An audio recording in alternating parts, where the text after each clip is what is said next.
Would please start to find your seats. We are going to get started. Clerk, roll call, please. Mayor Baxter. Present. Commissioner Flores. Present. Commissioner Marino. Here.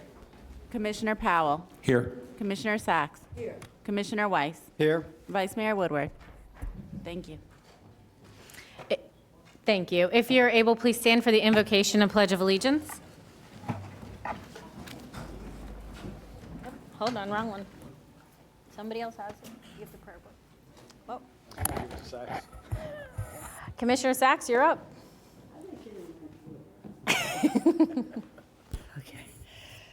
Okay. If you wish to bow your heads. Dear Lord, please bless this group that will meet today. Let us find that we are neither Democrat nor Republican, but we are all here for the good of the people.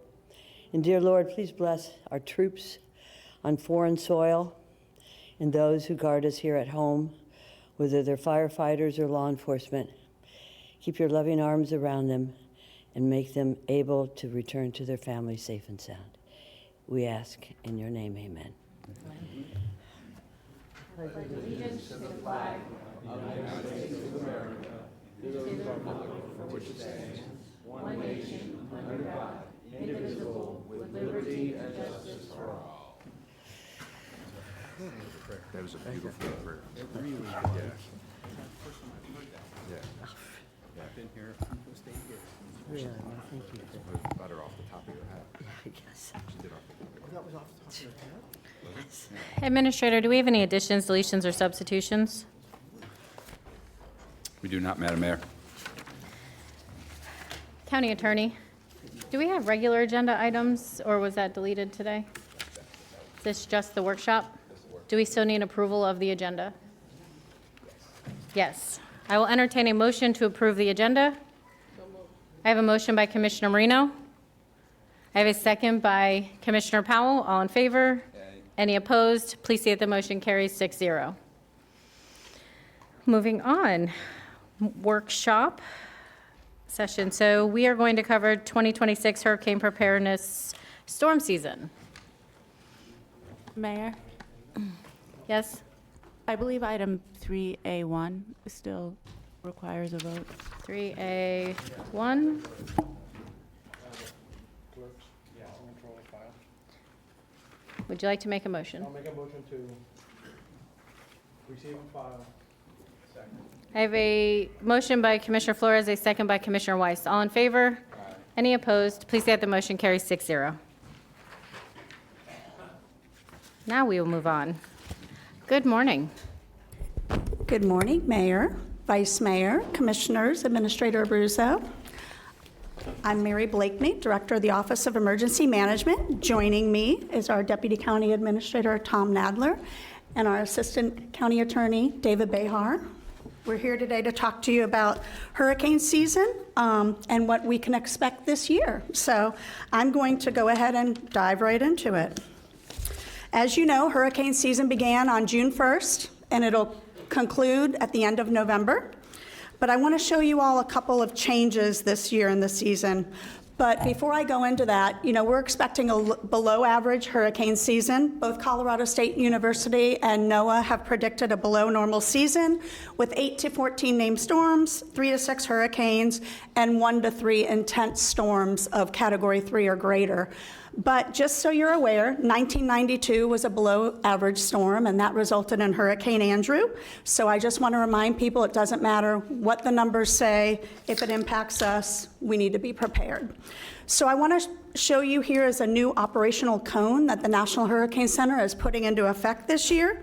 This new operational cone graphic is an improvement to the previous cone, as it clearly shows inland tropical storm and hurricane watches and warnings. Previously, these watches and warnings were only shown along the coast. So it's a clear visualization of the inland communities can be impacted by hurricane watches and warnings. And the cone will depict now a 1 to 5 day white cone, not just for the 3-day forecast, but all 5 days. It usually only showed white for the first 3 days. Now it'll be showing that for all 5 days. And finally, they have added a visualization showing in the pink and blue hatching that is a tropical storm warning with hurricane watch areas. So now that'll be on the new operational cone. Additionally, another change this year will be the graphical tropical weather outlook. A disturbance with 0% chance of formation within the next 7 days will be shown as a gray X. Before, they never had a 0% chance of formation visualization, so it always showed that every storm had a chance of development. But this year, that'll be depicted with a gray X. And then they're also releasing a new experimental cone this year. They'll be testing this graphic this year. It's actually taking the likely path of the center of a tropical cyclone. It has adjusted the shape of the cone by using more advanced calculations to account for changes in both forward speed and direction. The new cone is calculated using 90% along track and cross track errors instead of a 67% absolute track. So they're looking at this, and this is an example of how the cone would have looked when Hurricane Milton was approaching the coast. And then finally, I wanted to share with you all some hurricane fatality trends, because I think this is a very important statistic that we're looking at.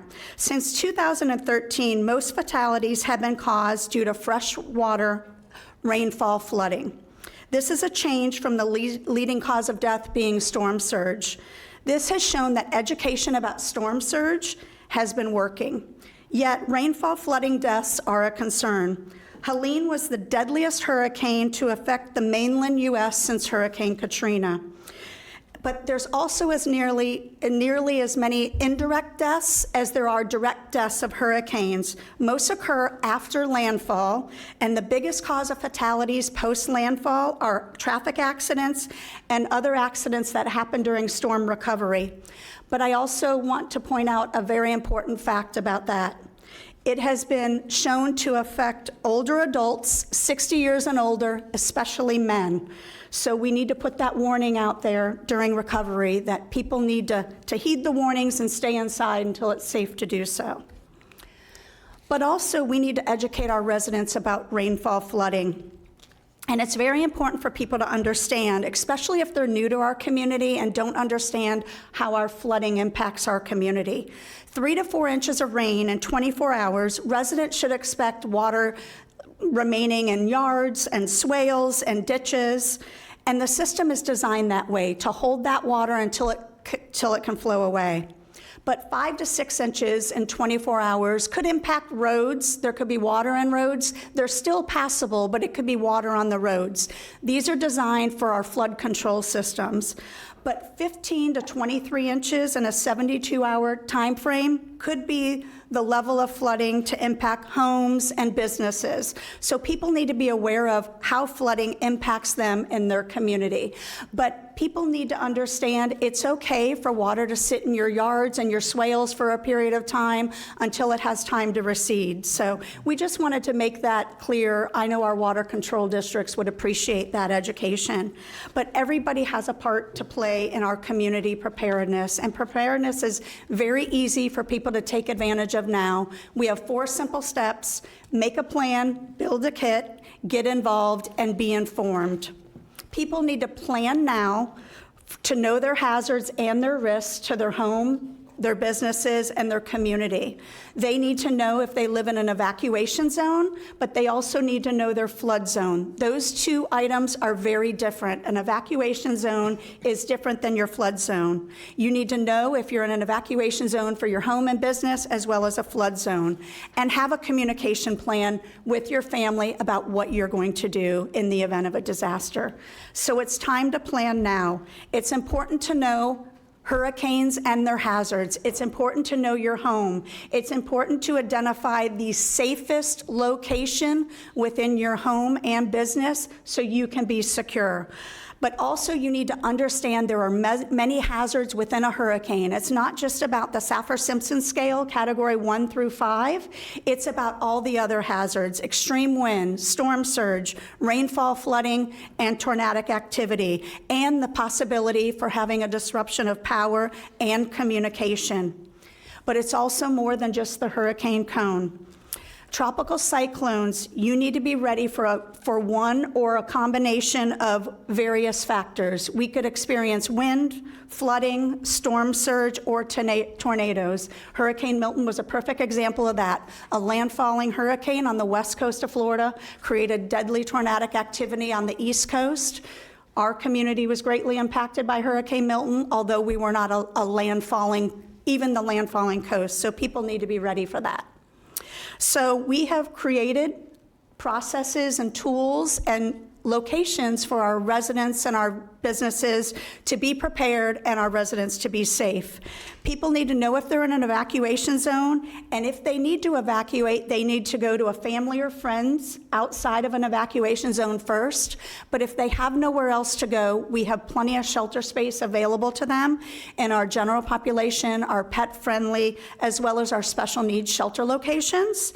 And this is all done by a team. It takes all of our county staff, our school district partners, our Department of Health partners, our nonprofit organizations, our faith-based organizations. The community has to come together as a team in preparedness and response and recovery.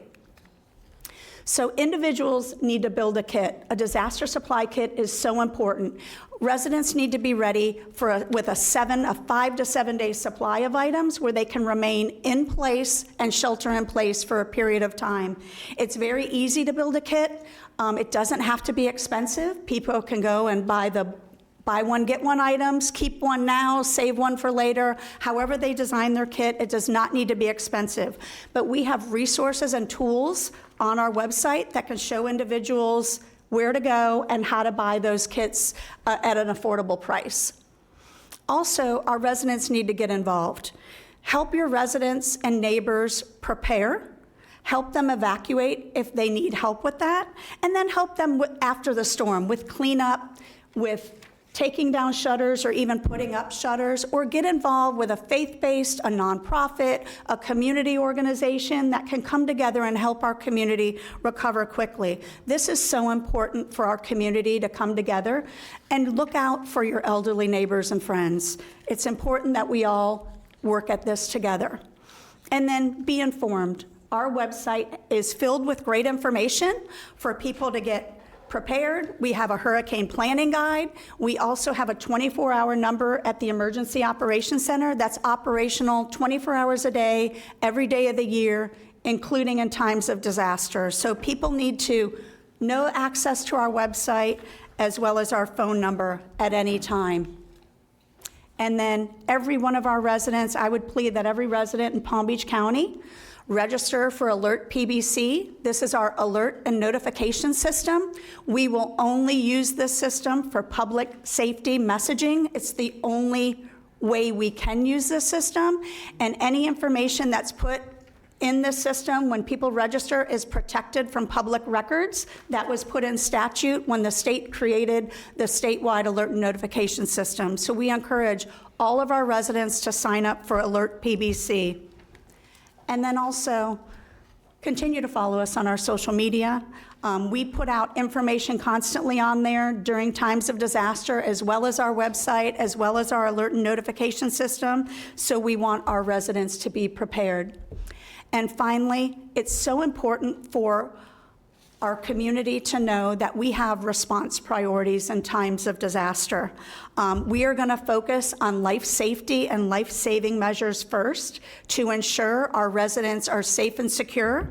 But then we are going to begin to, this doesn't go one after the other, these things can be happening simultaneously, but we will effectively and quickly restore communications, get back open and operational our critical infrastructure, working with our engineering department, ensure that we have good access to our road system and our traffic signals, because as you know, indirect fatalities are a real concern. So we need to make sure our community is safe, and we have a response priority for how we do that.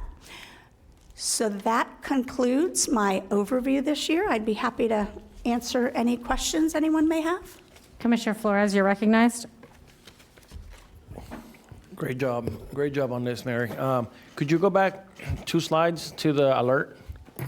Oops.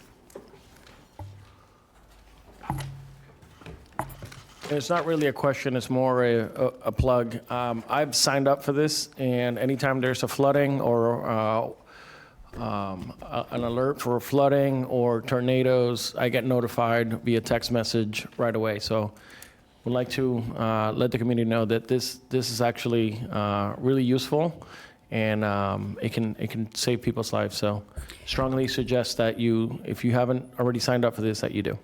Wonderful. Thank you, Commissioner. And I'm glad you mentioned that, because the only thing you cannot opt out of is tornado warnings. You cannot opt out of those. But we have offered a selection when you sign up of things that you can opt into. And as a coordinated effort with some of our other county departments, we're happy to say that we've been working with and we have now added mosquito notifications on there that people can opt into receiving information on when they'll be doing aerial spraying for mosquitoes. And we're also working with David Ricks and the engineering department to have a opt-in to road closures. So we're working through that now with the engineering department, where individuals could be notified of road closures. So we're at the final stages. We're excited about that, and we're going to be launching both those new additions very soon. So thank you for sharing that. Commissioner Weiss, you're recognized. Thank you, Mayor. Thank you, Mary. Excellent presentation. I know, we've had an influx of new residents that have never experienced a major storm yet. We've been blessed the last few years and not seen those kind of activities. What would you suggest, for people that this is all new for? Sort of how they should prioritize, what they should think about. Can you also talk about evacuations and that kind of thing for our new residents? Yeah, I think our new residents need to really understand, first of all, knowing if they're in an evacuation zone. If they are, they need to make that plan now and determine where they're going to go. But they also still need to build that supply kit, because even if you're evacuating, you need to take those items with you. They also need to create that communication plan to let their loved ones in our community or outside of their community know where they're going. And then they also just need to do that preparedness now, because preparedness really alleviates a lot of stress. I can tell you, personally, I am prepared with my family, my home, but there's something human nature-wise where just before a storm you see a line. For some reason, us humans want to get in that line, whether we need a loaf of bread or a bottle of water. So it really, if you're prepared well in advance, that'll alleviate that stress, because there is a mental health component of it as well. We all need to be ready for the unexpected. So I would really encourage our residents that are new to this community, don't take preparedness lightly, because whether it's a hurricane, a tornado, a wildfire, a disruption of our power grid, all those preparedness things we talk about are an all hazards approach. So it's not just about hurricanes, it's about every single day of the year being prepared and knowing what you're going to do with your family members. If you're planning to go on the road, when should you leave? If your plan is to evacuate, first of all, you don't have to evacuate outside of Palm Beach County, number one. You do not have to drive hundreds of miles. We tell people to travel tens of miles. You do not need to go to Orlando. You do not need to go outside of Palm Beach County. So we encourage them to stay in the county. And if they have nowhere else to go, friends, families, loved ones, we have plenty of shelter capacity in this county. It's just our residents need to know that a shelter is a shelter. It's not a hotel. It's not a resort. It's a school. It might be a hallway, a gymnasium, and they need to be ready for that type of environment. So that's why they need to plan today for where they're going to go, and be ready for whatever may come, because you may only have 12, 24 hours notice of issuing an evacuation order. So they need to be ready at a moment's notice. Okay, thank you very much. Commissioner Marino, you're recognized.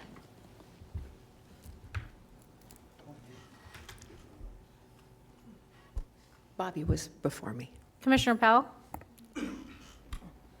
Thank you, Madam Mayor.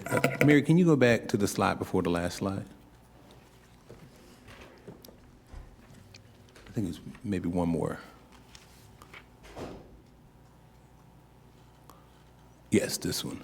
And I think this kind of talks about what Commissioner Weiss was getting into. The other question I have is, the EOC, when does that kind of go into full effect? in a situation where there's a hurricane on its way?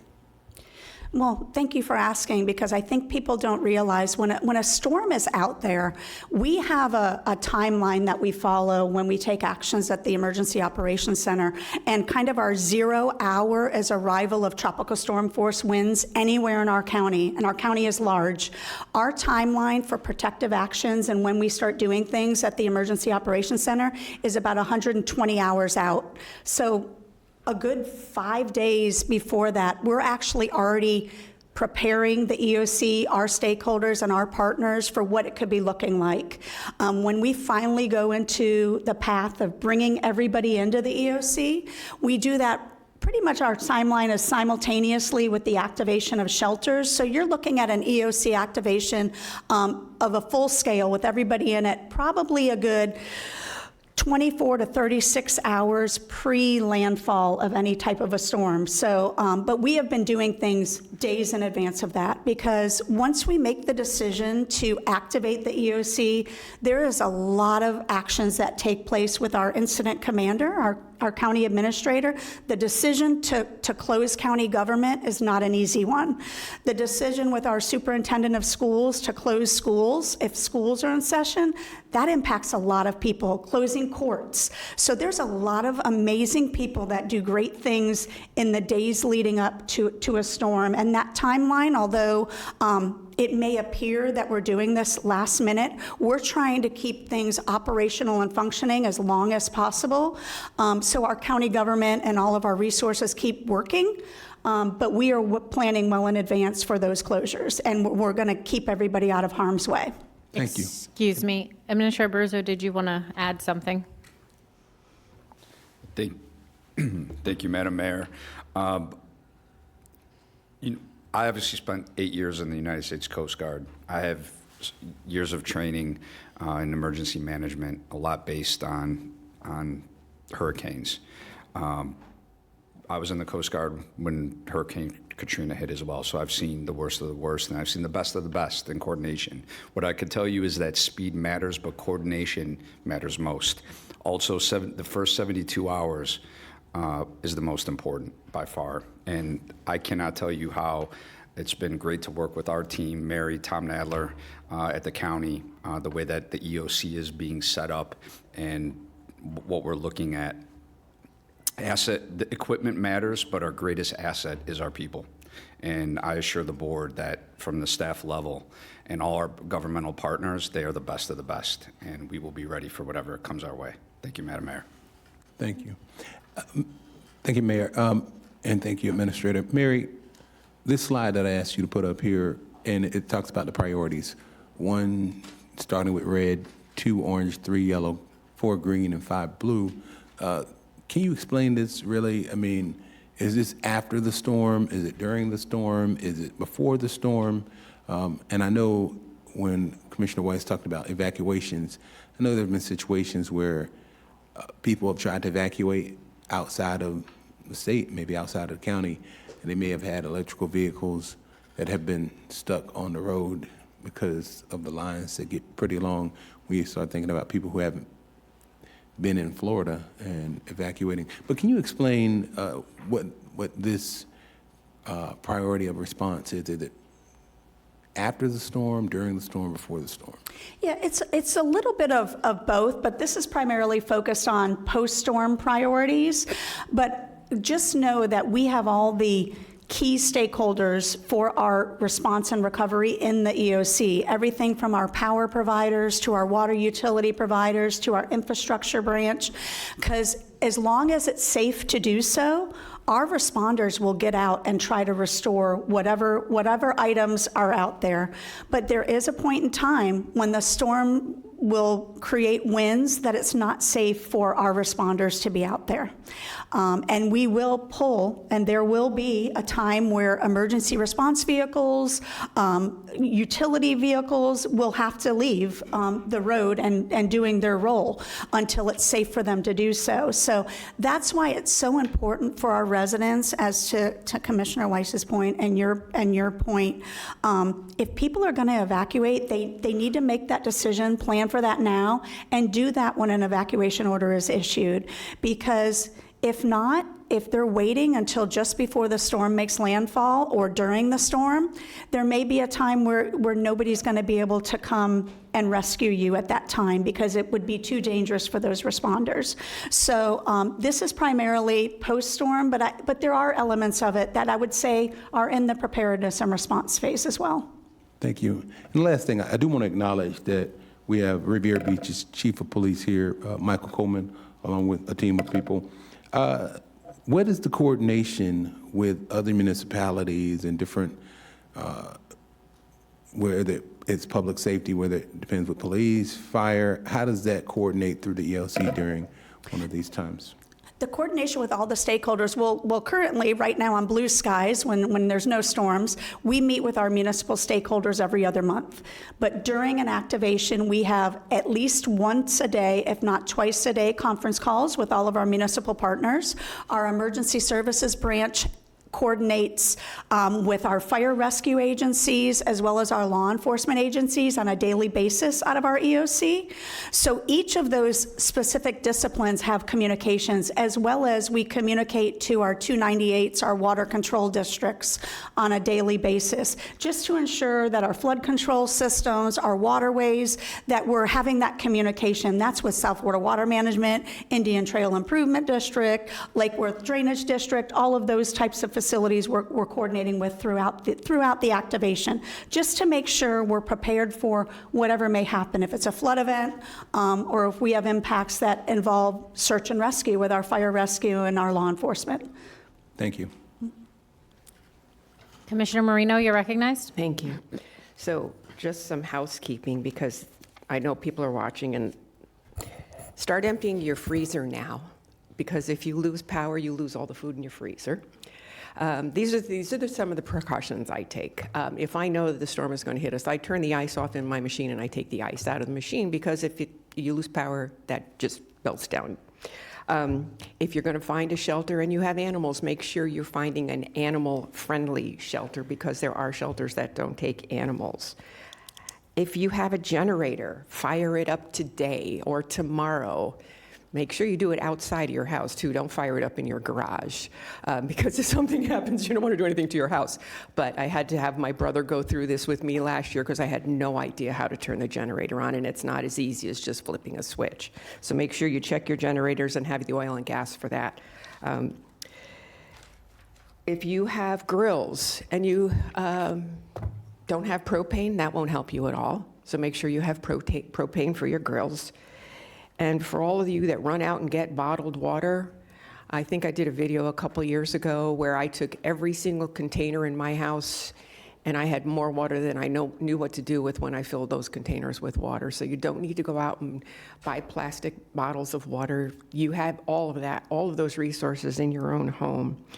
If you have medicines that you need refrigerated, make sure you have ice in a cooler for that. Because I remember during one storm where someone called me up, I was mayor of Gardens at the time, and said, Maria, do you know where I can get some ice for my medicines? So make sure you take care of that. Know where your important documents are. Make sure they're safe in something waterproof or on you, whatever it is. And also do a video of the important items that are in your home for insurance purposes. Also, if you have landscaping that you need to do, don't wait till a moment before the storm. Start now and do a little bit of it, a little bit every time the trash gets picked up, so that we don't over capacity our landfills at that time. And also, if that is the case, it's not a time for you to clean out your home and throw your trash in with the debris, because FEMA will not take it and will not reimburse us for that recovery. And know where the nearest shelter is. If you need to find it, then you know where it is. That's my checklist for the moment. Thank you so much. Commissioner Sacks, you're recognized. Thank you so much. That was really good, Commissioner Marino. I think I'm going to go to your house if we get a warning. You sound like you're very well. At my house right now. Okay. I have a question with regard to, and this is something that was brought up also before by one of my colleagues. what happens if everything closes down? Where does county government or city government continue to operate? And I think this is a question probably for county administrator and the assistant executive administrator in terms of what happens? How does government continue to operate in these days of emergency? Good morning, Mayor, Vice Mayor, Commissioners. Tom Nadler, Deputy County Administrator. So the first thing that I did when I came into office is make sure we have continuity. We added satellite phones for you guys to continue to communicate with the administrator. We added backup internet with Starlink, and we will continue to operate at the EOC where we'll all be to continue operations.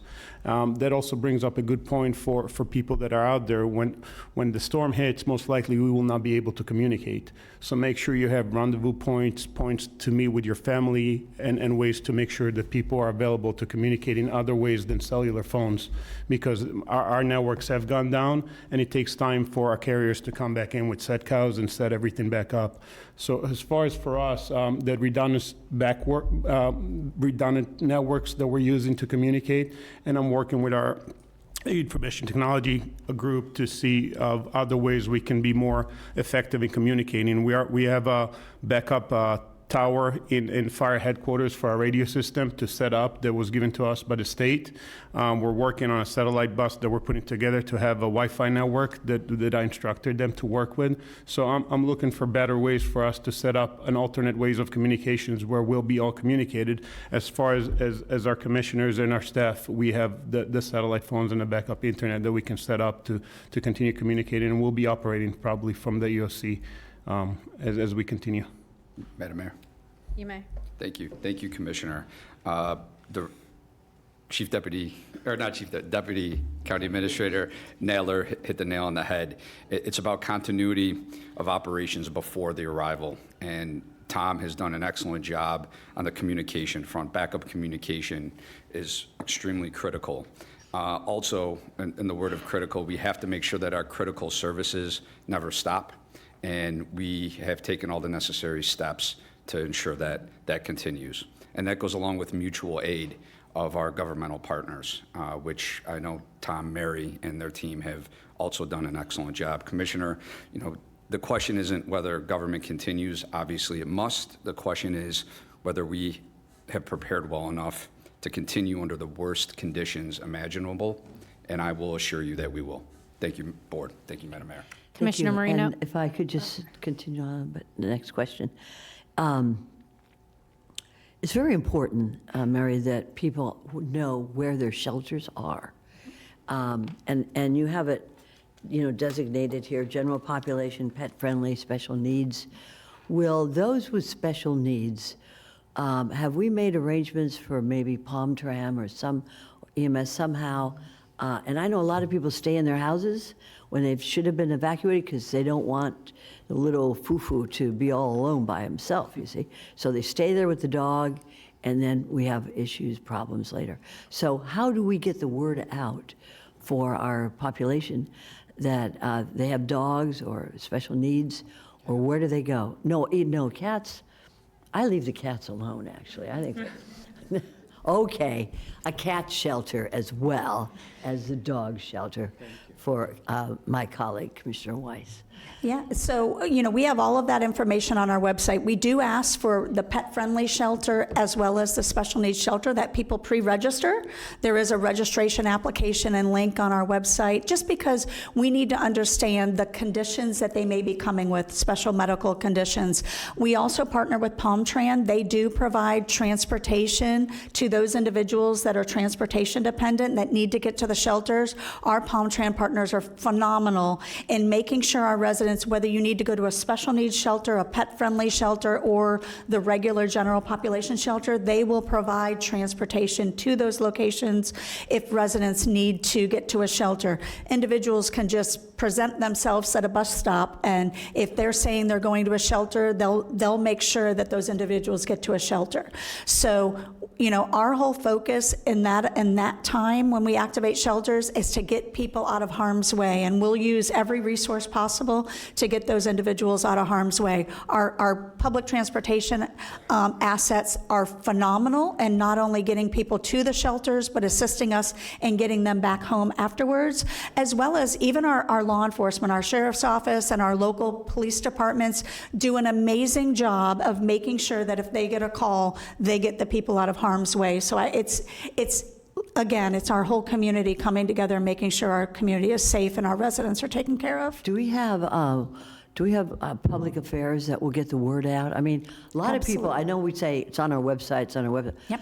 I have a lot of residents that don't even look at it, don't even know where the website is. Yep. So do we have, and tell us how, I know Commissioner Marino brought it up, Commissioner Weiss, Commissioner Flores, how do we get the word out? We're talking today, but a website, fine, but how do we get the word out, Mary? Yeah, our public affairs department comes in and runs our public information unit. They do multiple different ways of communicating on our social media, on our website. We still do traditional press conferences.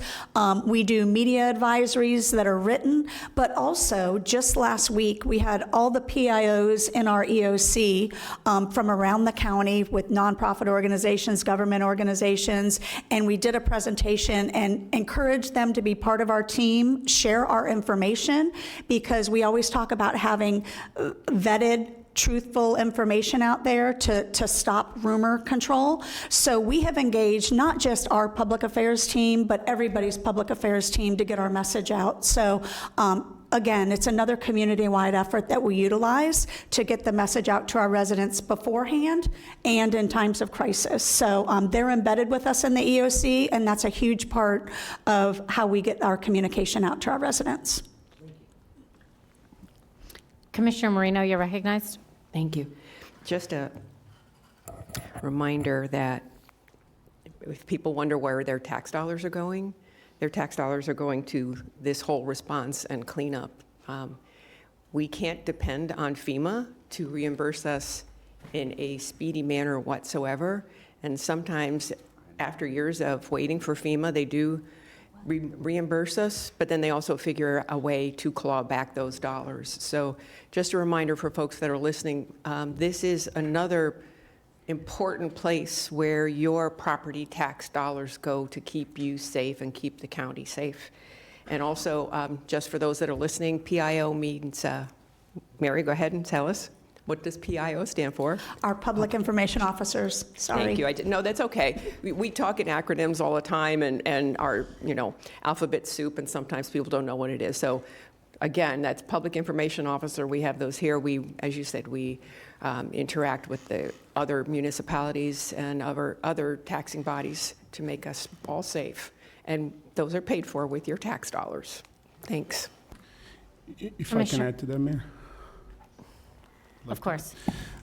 So just to add to that about our tax dollars, our EOC, our building, the facility that we all go to, it's the heart of the county where our servers are and everything is being operated out of, is almost behind every other EOC in the state, where Tallahassee just built a new one. Broward County just... Broward County is right now going to be building a new EOC, and Miami-Dade is under construction currently. So we are looking at the building too, Commissioner Sachs, to revisit that building to see what we can do to update or relocate and build a better facilities. Our servers are sitting in the garage with bay doors over there, so it's concern for flooding that runs the county infrastructure. There's a lot of stuff that we need to add to that building, and we're looking at ways to make sure that our EOC is in a better standard moving forward, and we're talking to the administrator to see how we can move further to improve that facility. I have a question for you, Administrator. How many other county buildings are needing updated or additions? Many, Madam Mayor. I could get the exact number, but a lot from our jail to our EOC, which I would make the argument that our EOC would be the most critical need for obvious reasons. We've been looking at this for quite some time. We're also looking at potentially partnering with our federal partners if they would like to help us with our next version of the EOC. To put in perspective, and Mary, you could correct me if I'm wrong, after our EOC was constructed, Broward built their second, we'll call it their second version. So they're already on to their third version since it will be from their primary to the redo and now a whole new building. So we're 2 to 3 behind some of the other jurisdictions. So we need to catch up. It's critically important. And again, Administrator, not to put you on the hot spot, maybe we could have a workshop at a future date on this, but I would say we have everything that has needed updated for decades now that have been put off and put off and put off. I would like to know, in your ranking of this EOC with everything else that we have, and it's not just the jail and the EOC, is it not? There's a structure in South County we're now trying to redo. There's also the governmental center here. There's also several other facilities that help run this county. Where does this EOC rank in importance when you compare it to everything else that runs this county? Madam Mayor, if I may, we are bringing to the board per direction at our last board meeting a full list of all our projects that we have pending based on what is occurring at the state and how the board would like us to move forward or pause until the property tax initiative is over. I would put this as number 1 by far for the obvious reasons we're here today. If a major emergency hits, this is our hub. This is everything we need. And I don't want to say too much because I would assume some of the information is confidential, but emergency, as I mentioned, we cannot fail. We have to prevail. And I would like to put us in a position where we administration, along with FD&O and emergency management, have something in front of you to make us the best county in the state rather than behind the 8 ball on virtually every other major jurisdiction. I mean, that sounds like if we don't update this facility, that we're not going to be prepared for hurricane season this year? Madam Mayor, we will be prepared. As I mentioned, we are prepared. We just want to have the best facility as possible. And we do not. That's all I'm reporting to the board. We're obviously behind. We are functioning. We're going to have to spend money to make some improvements, as Director Nadler mentioned. Our Deputy Administrator mentioned we do have some flooding concerns that we're addressing. It's very important, but we'll be ready. I will assure the board that we will be ready with what we have. We would just like to have the best. If I can add to that, Mayor, real quick. Vice Mayor Woodward, you're recognized. Thank you, Madam Mayor. Great discussion. I think there's been a lot of good advice given by some board members. I like your list. I did want to add, I did a search, just a Google search of Hurricane Help PBC, and 211 comes up and PBC Gov comes up. So it's good that both of those, I didn't realize, I forgot about 211. I'm sure if people ever make that call, they'll be redirecting to our different services. So that's another resource that people have if they get into trouble. But on the Alert PBC, I did want to ask, you mentioned a few new things that will be coming to that when all of that stuff goes live. I would appreciate if you could come back and give us an update on that, and so that everyone knows it's not just for the hurricanes that come, but there was a good list that I wrote some of it down once that goes live. And you said, just to clarify, it was opted out of, like, the data, or is protected? What was that you were saying? Correct. When this was created, it was created because of a tornado that went through Lake County and killed several people in the middle of the night. And the state of Florida wanted to create a statewide alert and notification system. I think some of our board members were in the state legislature at that time that created that amazing program that they made available to each of the counties. So when they created the funding stream for that alert and notification system, they also created a public records exemption that anyone that signed up to receive emergency notifications through this system will be exempt from public records. So that information is not shared with anyone, that people sign up voluntarily and register for our alert and notification system. Okay, thank you. I think that's important for people to know. They can sign up and not have it sold, and they start getting a lot of spam calls and or alerts from this. So thank you for this. good luck. I'm hoping for just fish storms this season, and you get to keep blue skies. So thank you. Commissioner Weiss, you're recognized. Thank you. I just wanted to usually, or a lot of times we have the sheriff here, but just to remind people that we do, at a point in time, when the winds, if we do get hit with a hurricane, at some point in time, everything will shut down. There will be no fire rescue coming out. There will be no law enforcement coming out. So people really need to take this seriously. Be prepared.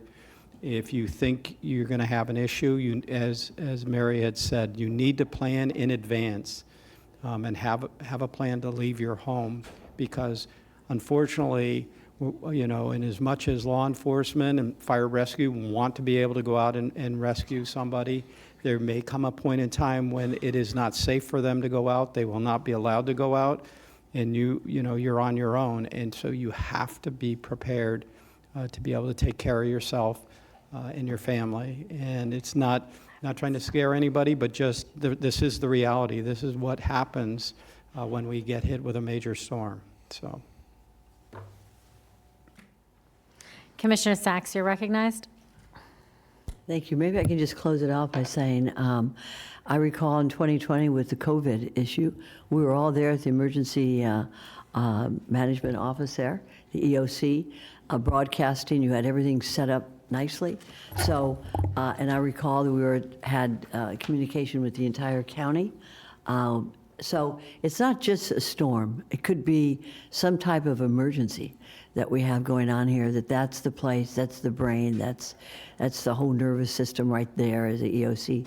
So whatever we can do as a county to make sure that it's strong and that we can continue. Those of us who have served in Tallahassee know that there is a place where government continues, state government, and we knew where it was. We should have the same protection here as the largest county. We're Palm Beach County. We've got to have a very good EOC. So let us know what we need to do to make sure that that is up and running and safe. Also, thank you for all the work you do and your team, Mary. It's amazing. Thank you, Mr. Nadler. Appreciate it. Thank you, Sarah. Thank you, Mayor. Sorry. Of course. No worries. We will move on to the next item in our workshop. Thank you. Homeless services and nonprofit providers.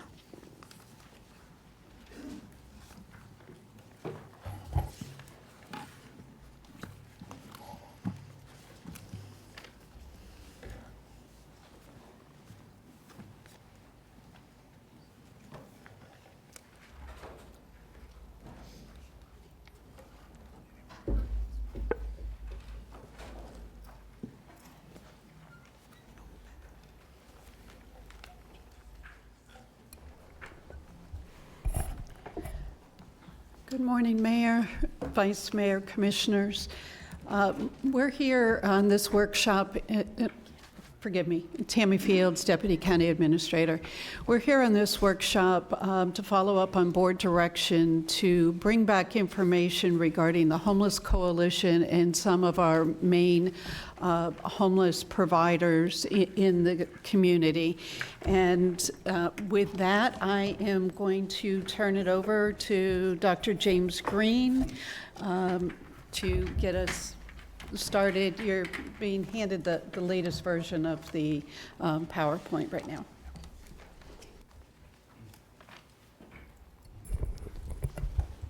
All right, so we're going to have some of our presenters present from the podium.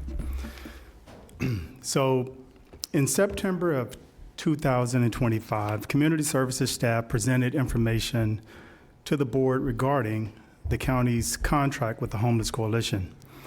During that discussion, the board requested an opportunity to hear directly from the Homeless Coalition about their programs and services and their impact. The board later expanded that request to include several of our major homeless service providers, and today's presentation is a follow-up on that request. So is there, okay. Palm Beach County serves as the lead agency for the Homeless and Housing Alliance, which is a partnership of more than 60 nonprofit, government, faith-based, and community organizations working together to prevent and end homelessness. The county also oversees the Homeless Management Information System, which tracks homelessness, trends, service utilization, housing outcomes, and overall system performance. This information helps guide policy decisions, improve coordination amongst service providers, and ensures resources are invested where they can have the greatest impact. So this slide shows the results of the most recent point-in-time count. In 2025, more than 200 volunteers, including law enforcement, participated in the effort. HUD requires that this count be conducted every 2 years. And based on the latest count, homelessness in Palm Beach County did decrease compared to the previous year. The next point-in-time count will take place in January of 2027. Earlier this year, we had some significant changes that were proposed at the federal level with HUD. And in response, the Homeless and Housing Alliance engaged their community partners to better understand the potential impacts and update the local homeless plan. And so we've been meeting at least 3 community meetings to begin to update the plan to align with some of the changes that are coming from HUD. So the next slide compares Palm Beach County's point-in-time count with other large counties across Florida. While we're encouraged by the decrease in our numbers, we do believe that the state's public camping law likely impacted where people were located and counted, meaning the actual number of individuals experiencing homelessness would be higher. It's also important to recognize that Palm Beach County did make some strategic investments in recent years, including expanding shelter capacity, strengthening partnerships with our landlords, and reinvesting county dollars to try to serve those with lower barriers. We believe that these investments did contribute to some of the improvements shown here. So the next slide compares homelessness rates across Florida counties based on population. You'll see Palm Beach County is the 4th largest county in the state of Florida, and it kind of goes back and forth with Hillsborough, but it ranks 5th among the large counties when comparing the number of unsheltered individuals relative to the overall population. And this slide shows the distribution of homelessness across the 7 county commissioner districts. So you'll see Commissioner Powell's district has the highest number of individuals experiencing homelessness, followed by Commissioner Weiss and then Mayor Baxter's district. We also track this information by zip code, which helps us to better target services and resources. The next slide illustrates funding supports the homeless continuum of care and our response, including federal and state and local ad valorem funding. When homelessness prevention funding is included, the county's investment totals nearly $21 million, representing about 57% of all of the funding in the system. Federal HUD funding accounts for nearly 40%, while the state funding represents less than 5%. These investments support far more than the individuals counted during the point-in-time count. They help prevent evictions, move people from the streets into shelters, transition individuals into permanent housing, and provide ongoing support for those living in permanent supportive housing. On any given day, more than 700 individuals are served through our transitional and permanent supportive housing programs. In addition to housing these residents, they receive mental health services, substance use treatment, health care, employment assistance, case management that's designed to help them achieve long-term stability and self-sufficiency. Potential federal changes and proposed reductions in the local ad valorem revenues could significantly impact these services and individuals who rely on them.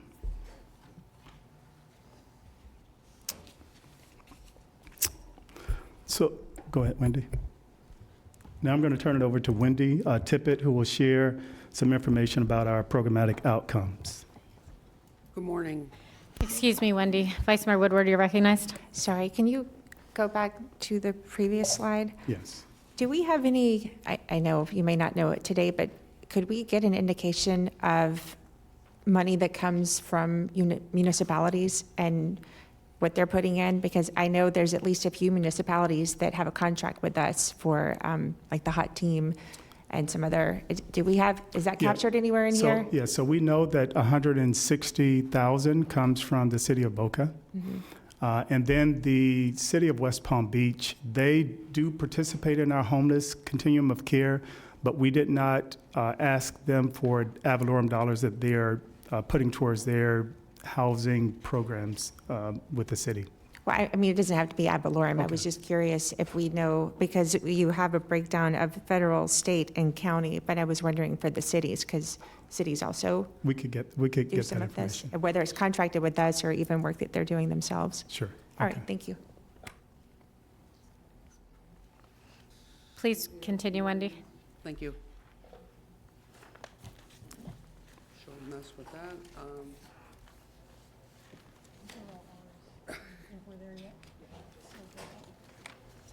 It should be slide 8. It's still moving. There you go. Okay. This slide shows the exit outcomes for all county-funded emergency shelters. Can you pull the mic towards you? Better? Thank you. Okay, this slide shows the exit outcomes for all county-funded emergency shelters. Approximately 66% of individuals exiting shelter into permanent housing or another stable setting, such as treatment programs or housing with friends and family. The remaining individuals return to homelessness. Nationally, shelter to housing exit rates average about 32%. Programs achieving rates between 40 and 50% are generally considered strong performers. Next slide. This slide highlights outcomes for the Rapid Rehousing Program. Rapid Rehousing provides temporary rental assistance that decreases over a 2-year period of time as households work towards self-sufficiency. After the assistance ends, nearly 70% of participants remain permanently housed. Another 25% remain in temporary housing situation, while about 5% return to homelessness. These outcomes demonstrate that most households continue to maintain housing stability even after financial assistance is no longer provided. Next slide.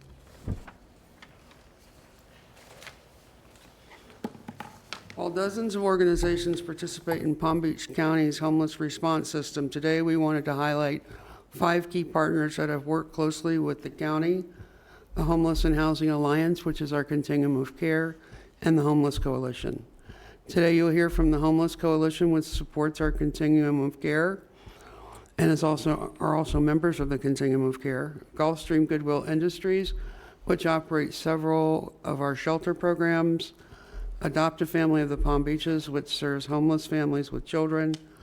The Lord's Place, which focuses on individuals re-entering the community, seniors, and persons with disabilities.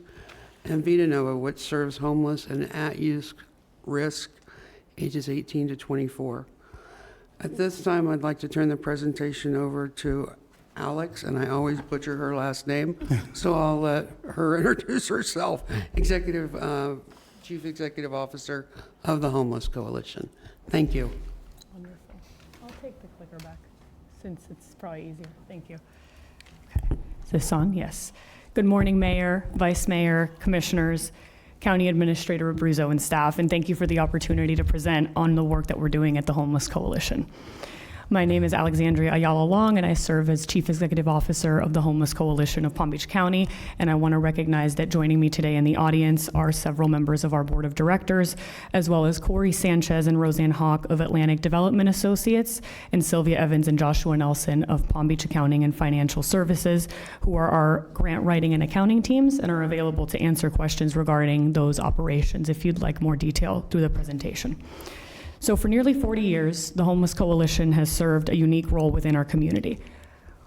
We were intentionally designed not to be a shelter or a direct service provider. Our job is to ensure the organizations that do provide those services have the resources, partnership, and coordination necessary to succeed. Our contract intentionally prohibits the coalition from providing direct services or competing with our provider partner for grants. That structure allows us to remain focused on strengthening the system, not competing within it. Palm Beach County's annual investment of approximately $150,000 supports our organization leveraging public dollars that attract private investment and strengthen the county's homeless response system. Over the last 10 years, the Homeless Coalition of Palm Beach County has raised approximately $18 million in additional resources dedicated to homelessness solutions. When we look at the county contribution percentage, it's approximately 16% of our total budget in operating costs. Over the last 10 years, the Homeless Coalition of Palm Beach County has poured $13.7 million in direct program service support through our partners. And over the last 5 years alone, grant fundraising supported by the coalition has helped direct an average of approximately $11 million annually back into our community, supporting housing, services, and provider capacity throughout Palm Beach County. Very few investments made by local government demonstrate that level of leverage and return, and we're very proud of that. Those returns matter primarily because homelessness, as we all know, carry real costs to taxpayers and to our county and city governments. By helping individuals and families achieve housing stability, we reduce pressure on emergency rooms, hospitals, law enforcement, and other public systems. Recent housing assistance investments provided more than $2.3 million in support to over 1,200 individuals, generating an estimated $54 million in avoided public costs, nearly $24 in savings for every dollar invested. Those are not just social outcomes, those are fiscal outcomes. And that's what we focus on at the coalition, because our value is measured by the strength of the system that we help sustain and the resources that we bring to the table and the return we generate for Palm Beach County residents and taxpayers. Simply put, at the Homeless Coalition, we're proud to be a collaborative part of the system, making a system stronger and work in a way that puts Palm Beach County ahead of the homeless crisis that we face in this county and in this state. So thank you so much. I appreciate the opportunity to be here today and welcome your questions. Thank you.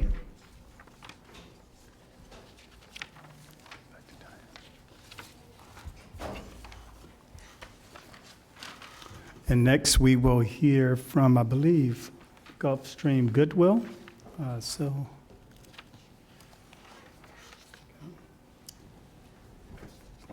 morning.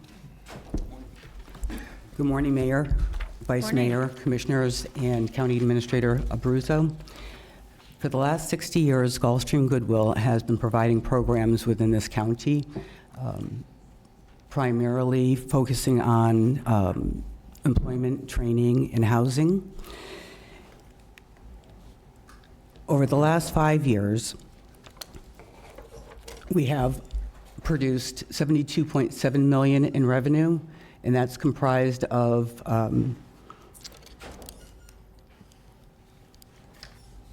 37% of contracts and programs, $26 million from financially assisted agencies through Palm Beach County's Community Services Department, federal HUD dollars of $14 million or 19%, fundraising and donors of $4.8 million, and $1.1 million in justice services.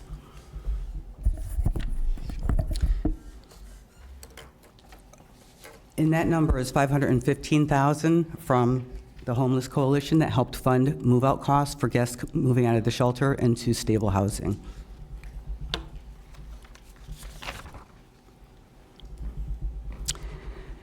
Since 2012, Gulfstream Goodwill has partnered with Palm Beach County to operate the 4 housing resource centers. We offer programming through the shelters as well as connection to employment, job readiness, and case management services. We also operate 50 units of affordable owned housing. We have 18 units coming online in September in Belle Glade. And we're also working with Palm Beach Venture Philanthropy to redevelop Coleman Park. We work on the other end of the spectrum of homeless services as well in prevention. We have a senior homeless prevention program, a just-in-time prevention program that's funded by GL Homes and Bank of America, and that serves all individuals up to the age of 62.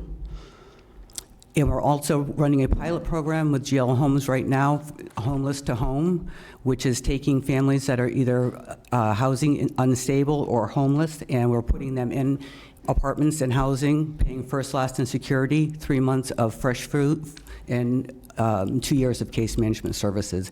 If you look at the outcomes at Melissa's Place, we're about 92% successful, and that's 2 years of supported housing. It really makes a tremendous difference in stability long-term. We also run the Career Academy of the Palm Beaches. We serve individual students with intellectual and developmental disabilities. And the Career Academy's sole focus is to ensure that these students have the ability to receive competitive employment in the community. Right now, if they don't have that opportunity, they'll end up sitting at home and not being productive and missing the power of a paycheck. In conjunction with that program, we have Capabilities of the Palm Beaches. That is a program for 18 onward, up to, I think our oldest individual is almost 70 years old. It's daily living activities, community inclusion, financial advocacy, and supported employment. So about 15% of our individuals in ADT do work out in the community. And finally, we have justice services for people reentering into society and connecting them with housing and with employment, which is very difficult for them to get on their own. Over the last 5 years, we've served over 27,000 individuals in Palm Beach County.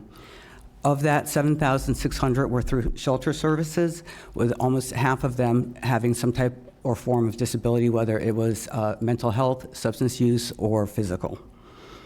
We have provided over 570,000 hours of training in employment readiness, and over 1,000 individuals that we've served have received employment in the community. And of those numbers, we've served over 5,000 senior citizens.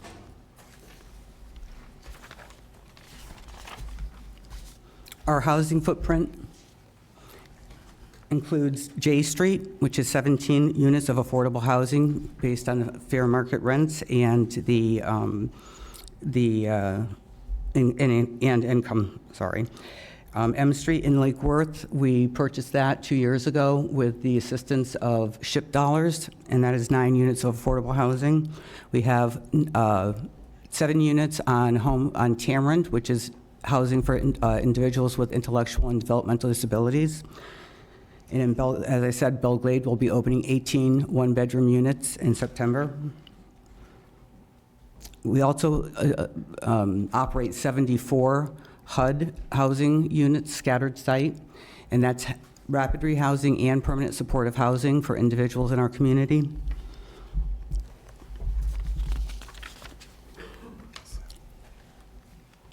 Our intention over the next 3 to 4 years is to add to the inventory of affordable housing because it's such a critical shortfall in this county and across the nation. So the intentional focus for Gulfstream Goodwill will be to expand affordable housing.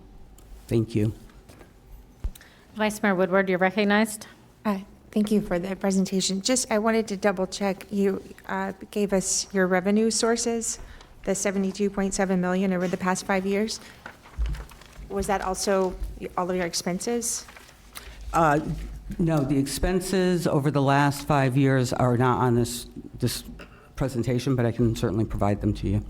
Okay, you don't have that number? Not off the top of my head, no. Okay, I would appreciate to have that number. Thank you.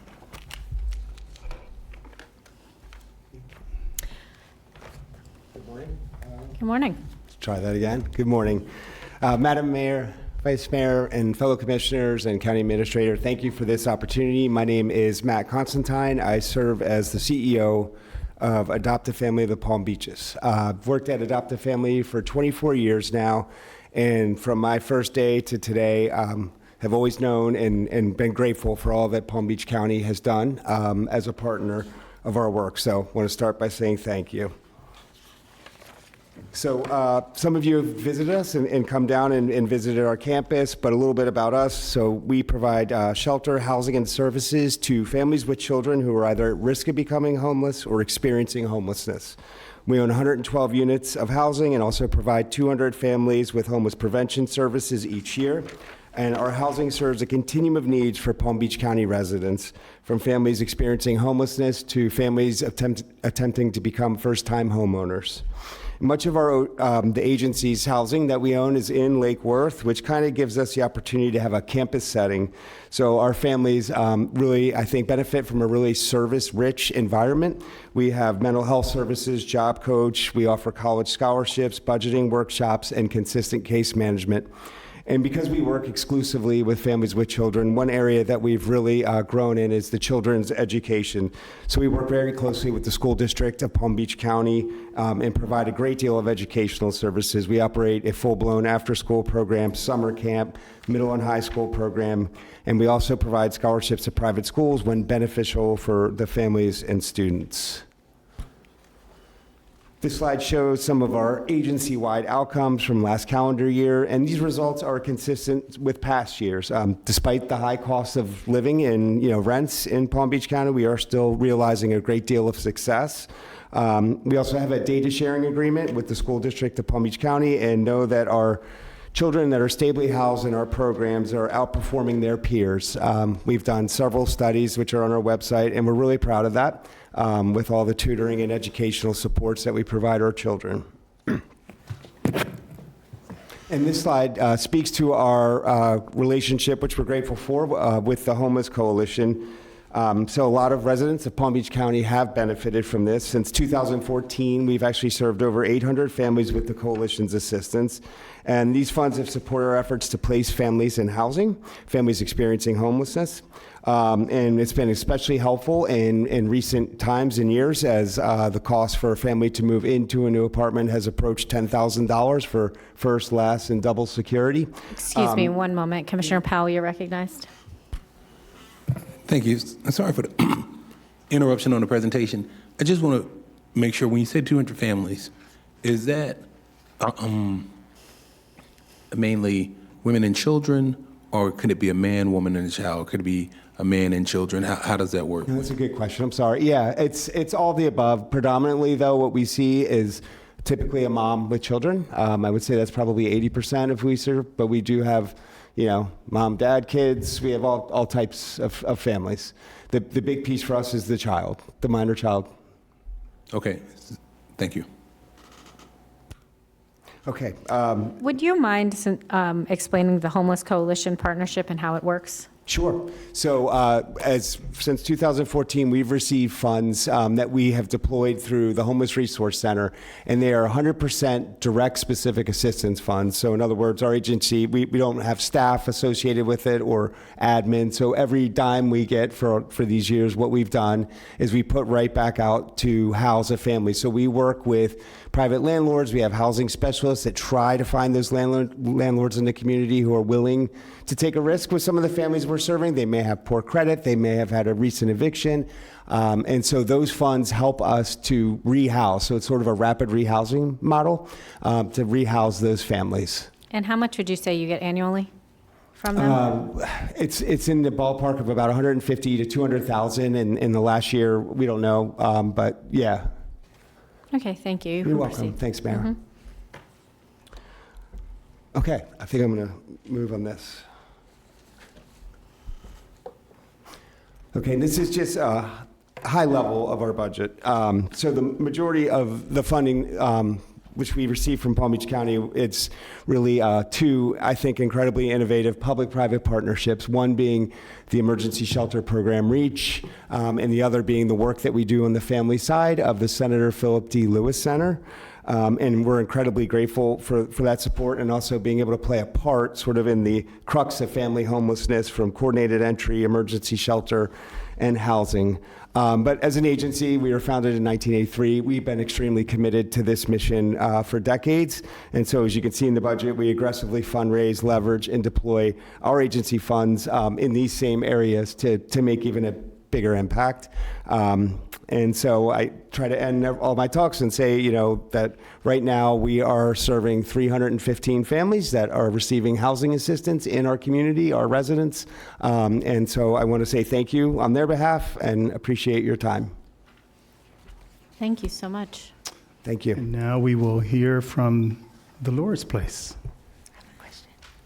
Excuse me, Vice Mayor Woodward, you're recognized. Sorry, just to go back, you had the slide with the pie breakdown of all the different revenue sources for your budget. Yes. But what is the budget? So we have about a $10 million budget a year. And, some years we land close to that with the expense side of that each year, typically. All right, thank you. Yeah, and all of our 990s and audits are on our website.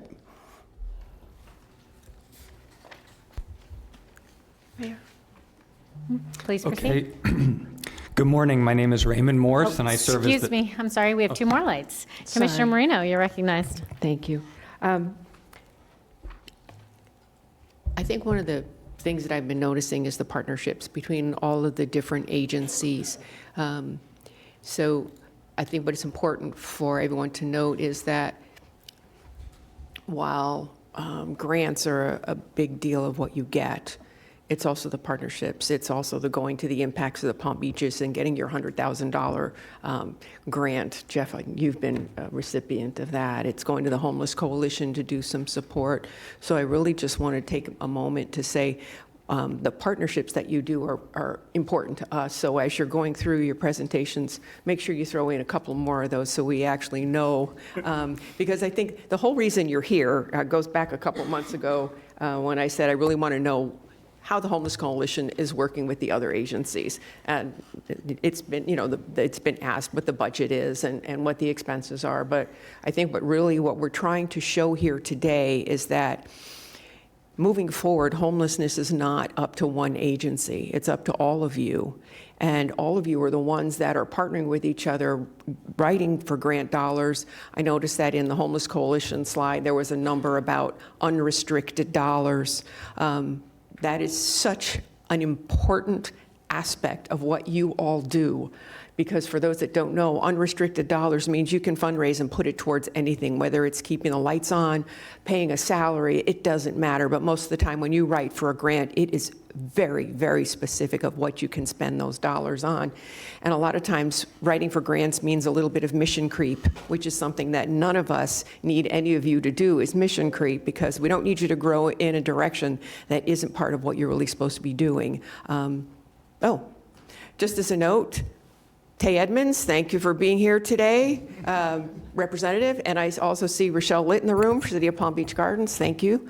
But going back to this, really what I'm trying to say here is that a bunch of years ago, I didn't know what the Homeless Coalition did. And I was like, what do they do? Why are we giving them money?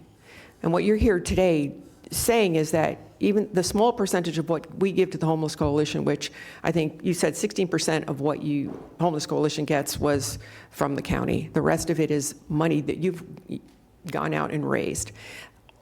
The rest of you are doing the same thing. You have a particular amount of money that are grant dollars. And you're going out and raising funds because you have partners in the community. What we here as a board need to know, what are those partners? What is the impact? And I just want to say thank you for being here today and sharing with us, because there's a lot of people that are on the brink of this. And again, if we get rid of tax dollars,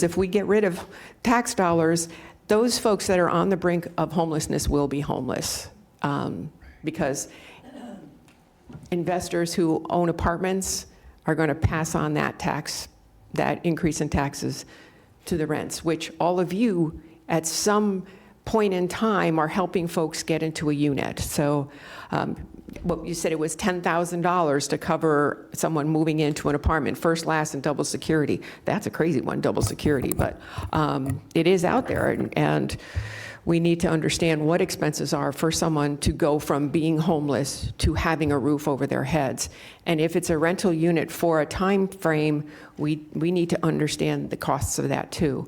But I just wanted to say thank you for all being here today and understand that the reason you're here is to let us know who your partners are, what are the percentages of those dollars, and I also thank you to Homeless Coalition, your charity navigator for. So are you all, aren't you, Lord's Place? Mm-hmm. These are great statistics. It shows that what you're doing with your dollars, they're going a long way. So thank you. Thanks, Mayor. Thank you. Commissioner Sachs, you're recognized. Thank you so much, Madam Mayor. You do a great job here with, you own and operate 112 units. How are they titled? So they're, the vast majority, this is on, right? Sorry, Commissioner. The vast majority are in adoptive family's name. We're free and clear through fundraising, some partnerships with Palm Beach County, some sort of old school capital campaigns. No, when I say how are they titled, if you own it, what is it? Who owns the title to these 112 units? Adoptive family. Adoptive family. Yes. Okay. And at some point, do you? I think this is wonderful. This is the whole idea of having housing next to treatment centers. So I've been at the opening of this, cut the ribbon, Dr. Green and I. So tell me, the treatment centers are right there on your campus. So we don't have a full-blown treatment center, but we have services on campus. You say you provide on-site support services. That is great. Yeah. All right, including mental health therapy. So do you have that mental health therapy? Full-time therapists on site or after school? On-site. On site. Our after-school wonderful. program is So there. you have, wait. Yep, sorry. I hear you on TV. Excited. You're great. So just take a deep breath. Okay. That's cool. It's Thank all you. right. Housing, therapy, right together. Is that correct? That's correct. That's wonderful. That's wonderful. Now, at a certain point, I've seen the families move in, and it's very exciting when they move in with the kids. What happens when they get a job and they start going up? Because you don't collect money from them, do you? We do. Okay, you do. Good. So they get a job, you help them get a job, they make some money, they pay not you, but they pay your agency, and then what happens? They move on. Right. You help them get an affordable apartment somewhere. I can see Dr. Green's shaking his head. So, yeah, But I want to hear from you. Go ahead. Exactly. So the rent that we charge is incredibly affordable. It's actually truly affordable. It's a very, very reduced rent, very But reduced it's rent. comparable to the money they're making. It is, exactly, That's what I exactly. want to So hear, right. we work with them in increasing their income. We get their children involved with their educational needs, and we go through this process. Our average length of stay is just about 4 years.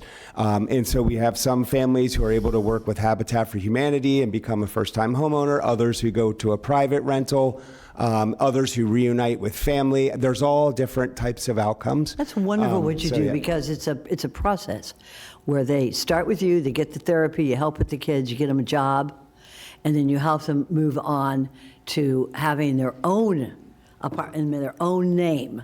And this is, I just want to congratulate you. Thank you, Commissioner. This is one of the whole idea of housing, therapy, and then you move on after the treatment and you go on. Appreciate it. Thank you, sir. Thank you, Commissioner. Thank you. Can I put a charity navigator plug? We also have the 4 stars. So, sorry. What kind of fundraising events do you have? So we have several. The 2 big ones are one is a golf tournament that we have. We just had it like a month ago. We held it at the park in West Palm Beach, and then our second is an event we call Tree Lighting, which is in its 42nd year, and that is in December. And that's a kind of like a gala type situation, and really fortunate to have amazing supporters involved with that have been involved for years. And do you know roughly how much money that brings in?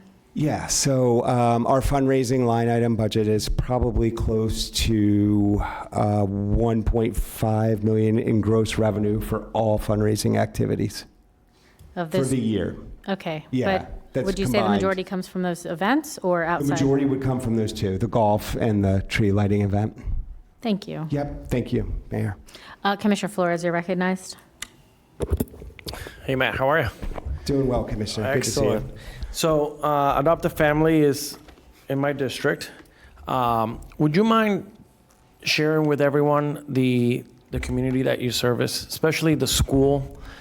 Tell the story of the school. I believe has the highest rate of homeless children in the entire county. So would you mind telling and sharing that story about the community that you serve in the surroundings? Yeah, so thank you, Commissioner. So one of our programs, it's a housing program, is a partnership with Highland Elementary. Highland Elementary is located in Lake Worth, right on A Street. It's in the top 5 of highest amount of McKinney-Vento students. And so we have worked very closely with that school for many, many years. And when we had an opportunity to develop some housing, we talked to them and we agreed on a partnership where we would build the housing and provide the services, and the referrals would come from the school. They saw firsthand the kids that were doubled up, tripled up, or missing school because of chronic absenteeism and housing instability. So they refer families from the school to adopt a family. We house them and then measure their academic performance once they're stably housed. And I think what's kind of cool about it is it's place-based, so these are families that were already living in that neighborhood in Lake Worth, and they get to stay in Lake Worth, and continue to have that continuity with school, friends, neighborhood, et cetera. So that was our most recent program. So yeah, and I do feel like our campus has become more and more of a community center for that area. Would you mind also sharing who is the chair of your organization? Our chairman is Elizabeth Morales, who was the principal of Highland Elementary and now serves as principal of Oklahoma Middle School, and she's an amazing mentor and boss. So would you say that even though that she went to a different school, she continues to serve that community because she understands the need of that community? Absolutely. She's been a huge help for us, since she joined the board, but she still has her finger right on the pulse of everything that's going on in her community. And I think she sees a lot of similarities in her community as well at Oklahoma. So I also sit on the Children's Services Council, and when I pull data about my district and the schools, the one that has one of the highest percentages of kids that do not attend VPK and are underperforming with reading levels is Highland. Yeah. So I know that you're doing wraparound services, that you provide an after-school program, so I commend you on the work that you're doing, and I'm a big fan, so thank you. Thank you, Commissioner.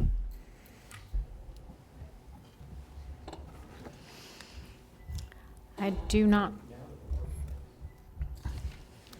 Okay, James. All right.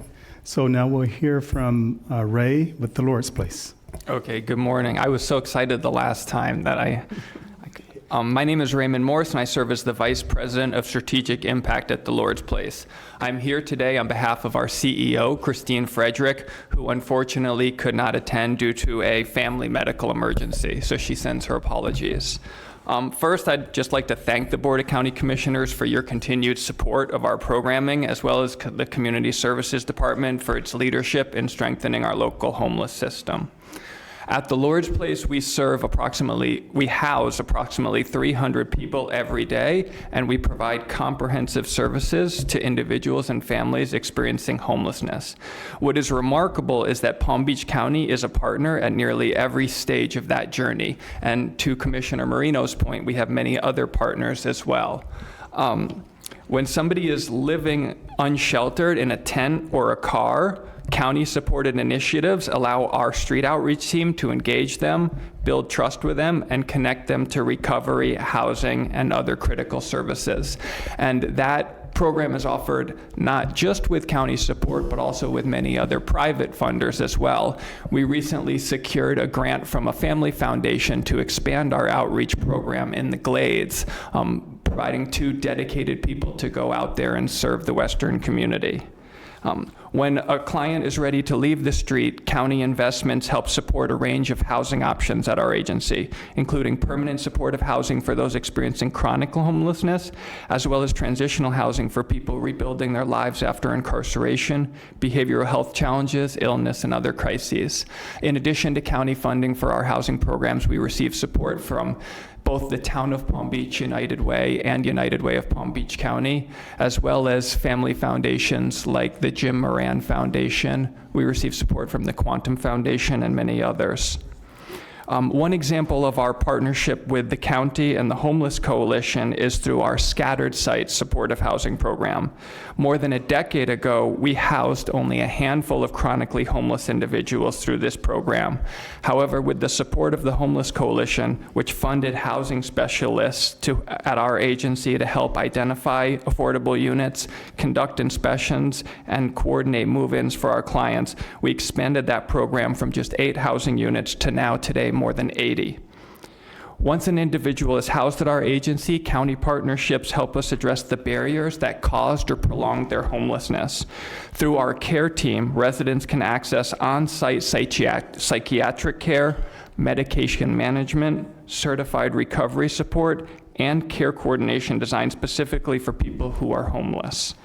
That program is also supported by other private partners in our community. Our major partnership is with Dr. Eugenia Millender, who is a professor at Florida State University and is a well-renowned community health expert who works to provide those psychiatric services on our team.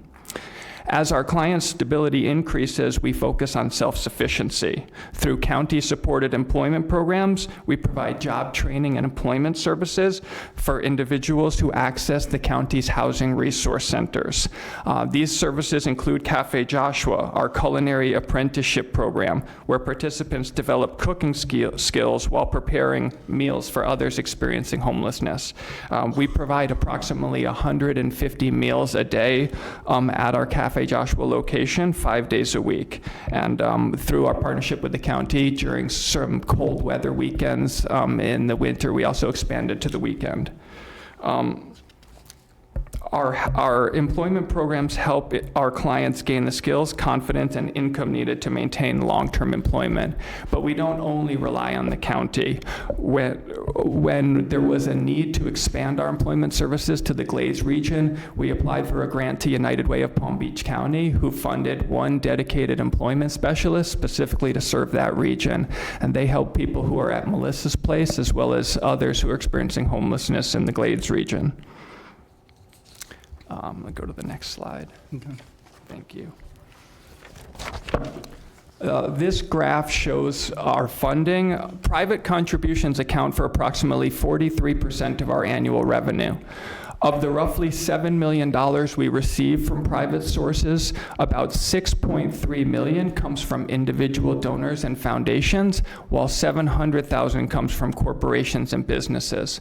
Our largest corporate benefactor by far is GL Homes, which contributes more than $200,000 annually to fully sponsor our Meal Mobile. The Meal Mobile travels to Belglade, Riviera Beach, and Delray Beach, serving more than 200 meals during each outreach event, while also acting as an engagement tool so we can connect people experiencing housing instability to services and support.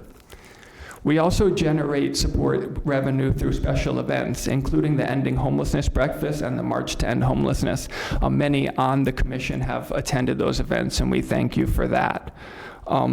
We also collect, similar to Adopt a Family, program income from residents in HUD-funded housing, and they contribute a portion of their income towards the rent. Government funding accounts for approximately 35% of our annual revenue.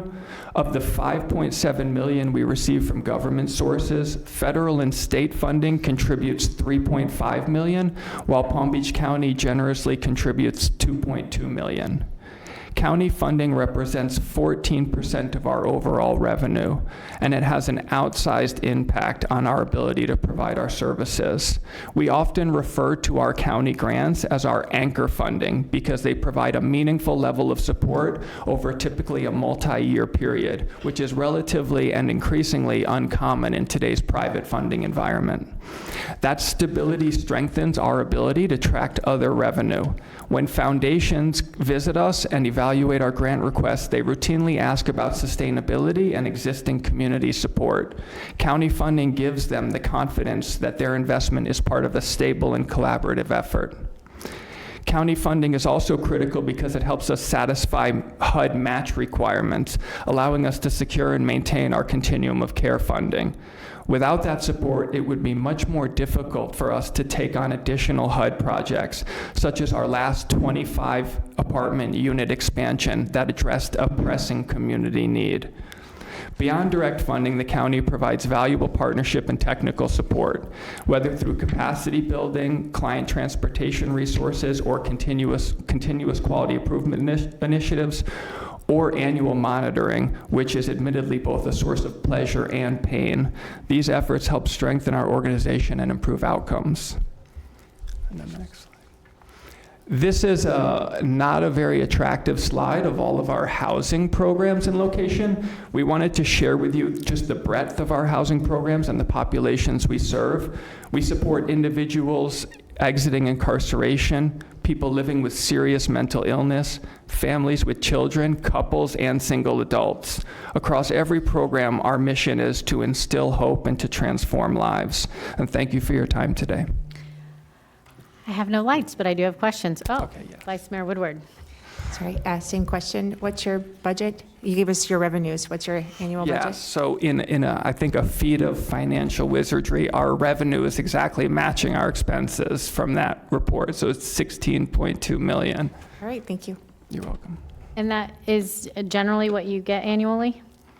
Yes, over the years, I've been at the Lord's Place for over a decade. We've expanded our budget as we've expanded our programs. For about the last 2 to 3 years, we've pretty much been at $16 million. I can just give you a tiny preview and say in the upcoming year that's going to increase, and it's because we've really focused on increasing compensation for our frontline direct care staff because we want them to make sure that they have a living wage in Palm Beach County. Sure.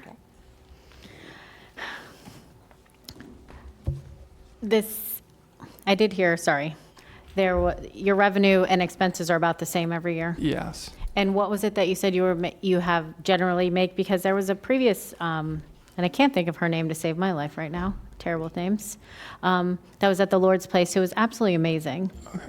Diana? Oh, Yes, our Diana. former CEO, yes. Correct. Thank you, Diana Stanley. And when I had met with her a few times before she had left, and she had explained to me that your revenue annually was roughly was over 20 million. Mm-hmm. So has it changed recently?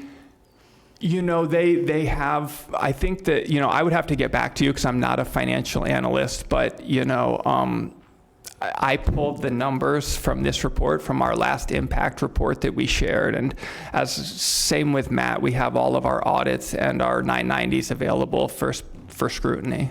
And she said it was roughly 26 million and that the county was only contributing about 400,000 of that 26 million. And what are we contributing now? Yeah, the county is contributing $2.2 million. So.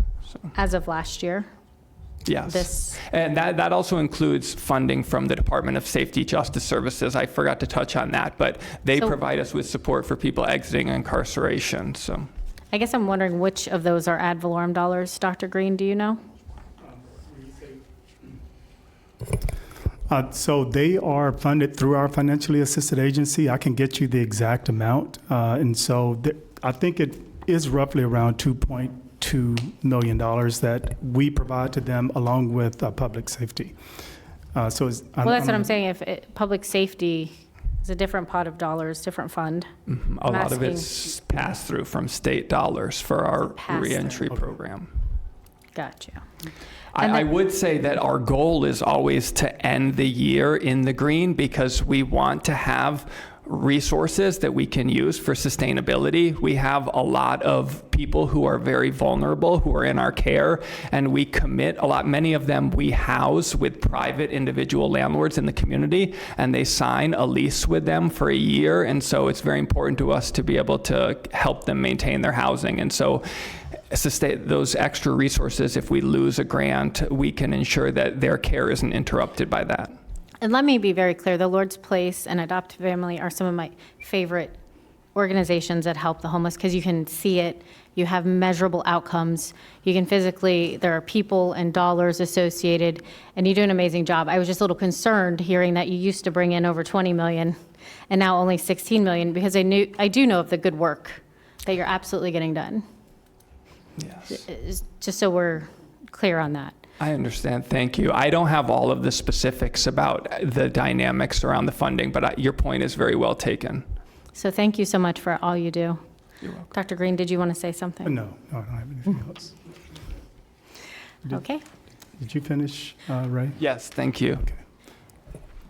Take this mic. Commissioner Sachs, you're recognized. If I could just stay with the Lord's place here for a minute. Sir, I have on this slide, I don't have a number on it, but it's the one that you have up there. You said it wasn't very pretty. I think it's great. I think it's very pretty. Thank you. I think it's beautiful. Because you're telling us and the world that you're housing all these people, 300 people per day. So when Dr. Green talks about our housing, our, in numbers going down, it's because of you and because of all of your efforts housing people.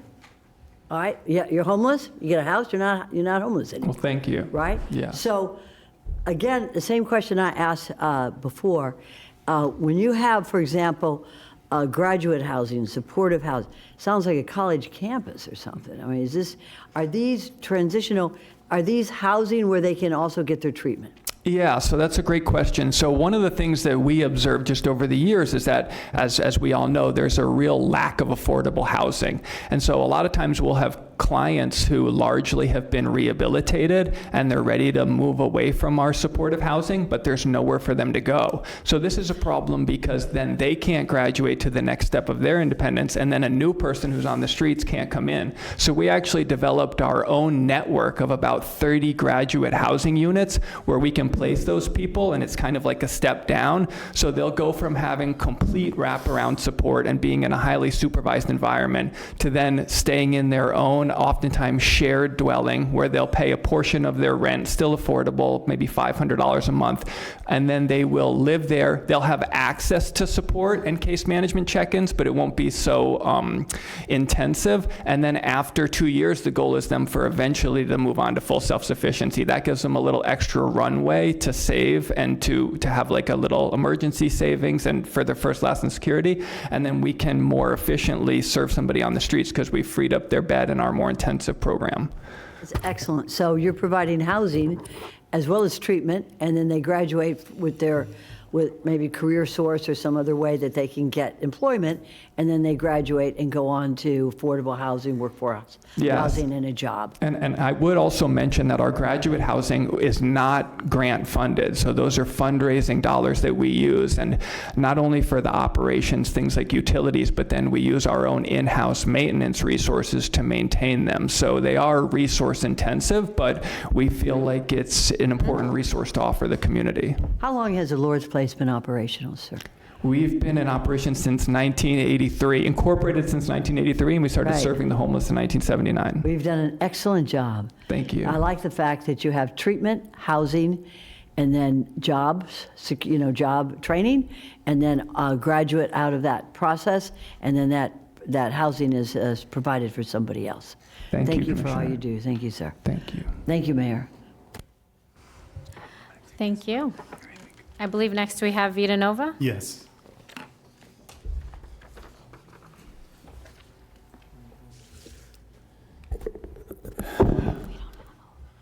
Good morning, Mayor, Vice Mayor. Good morning, Commissioners.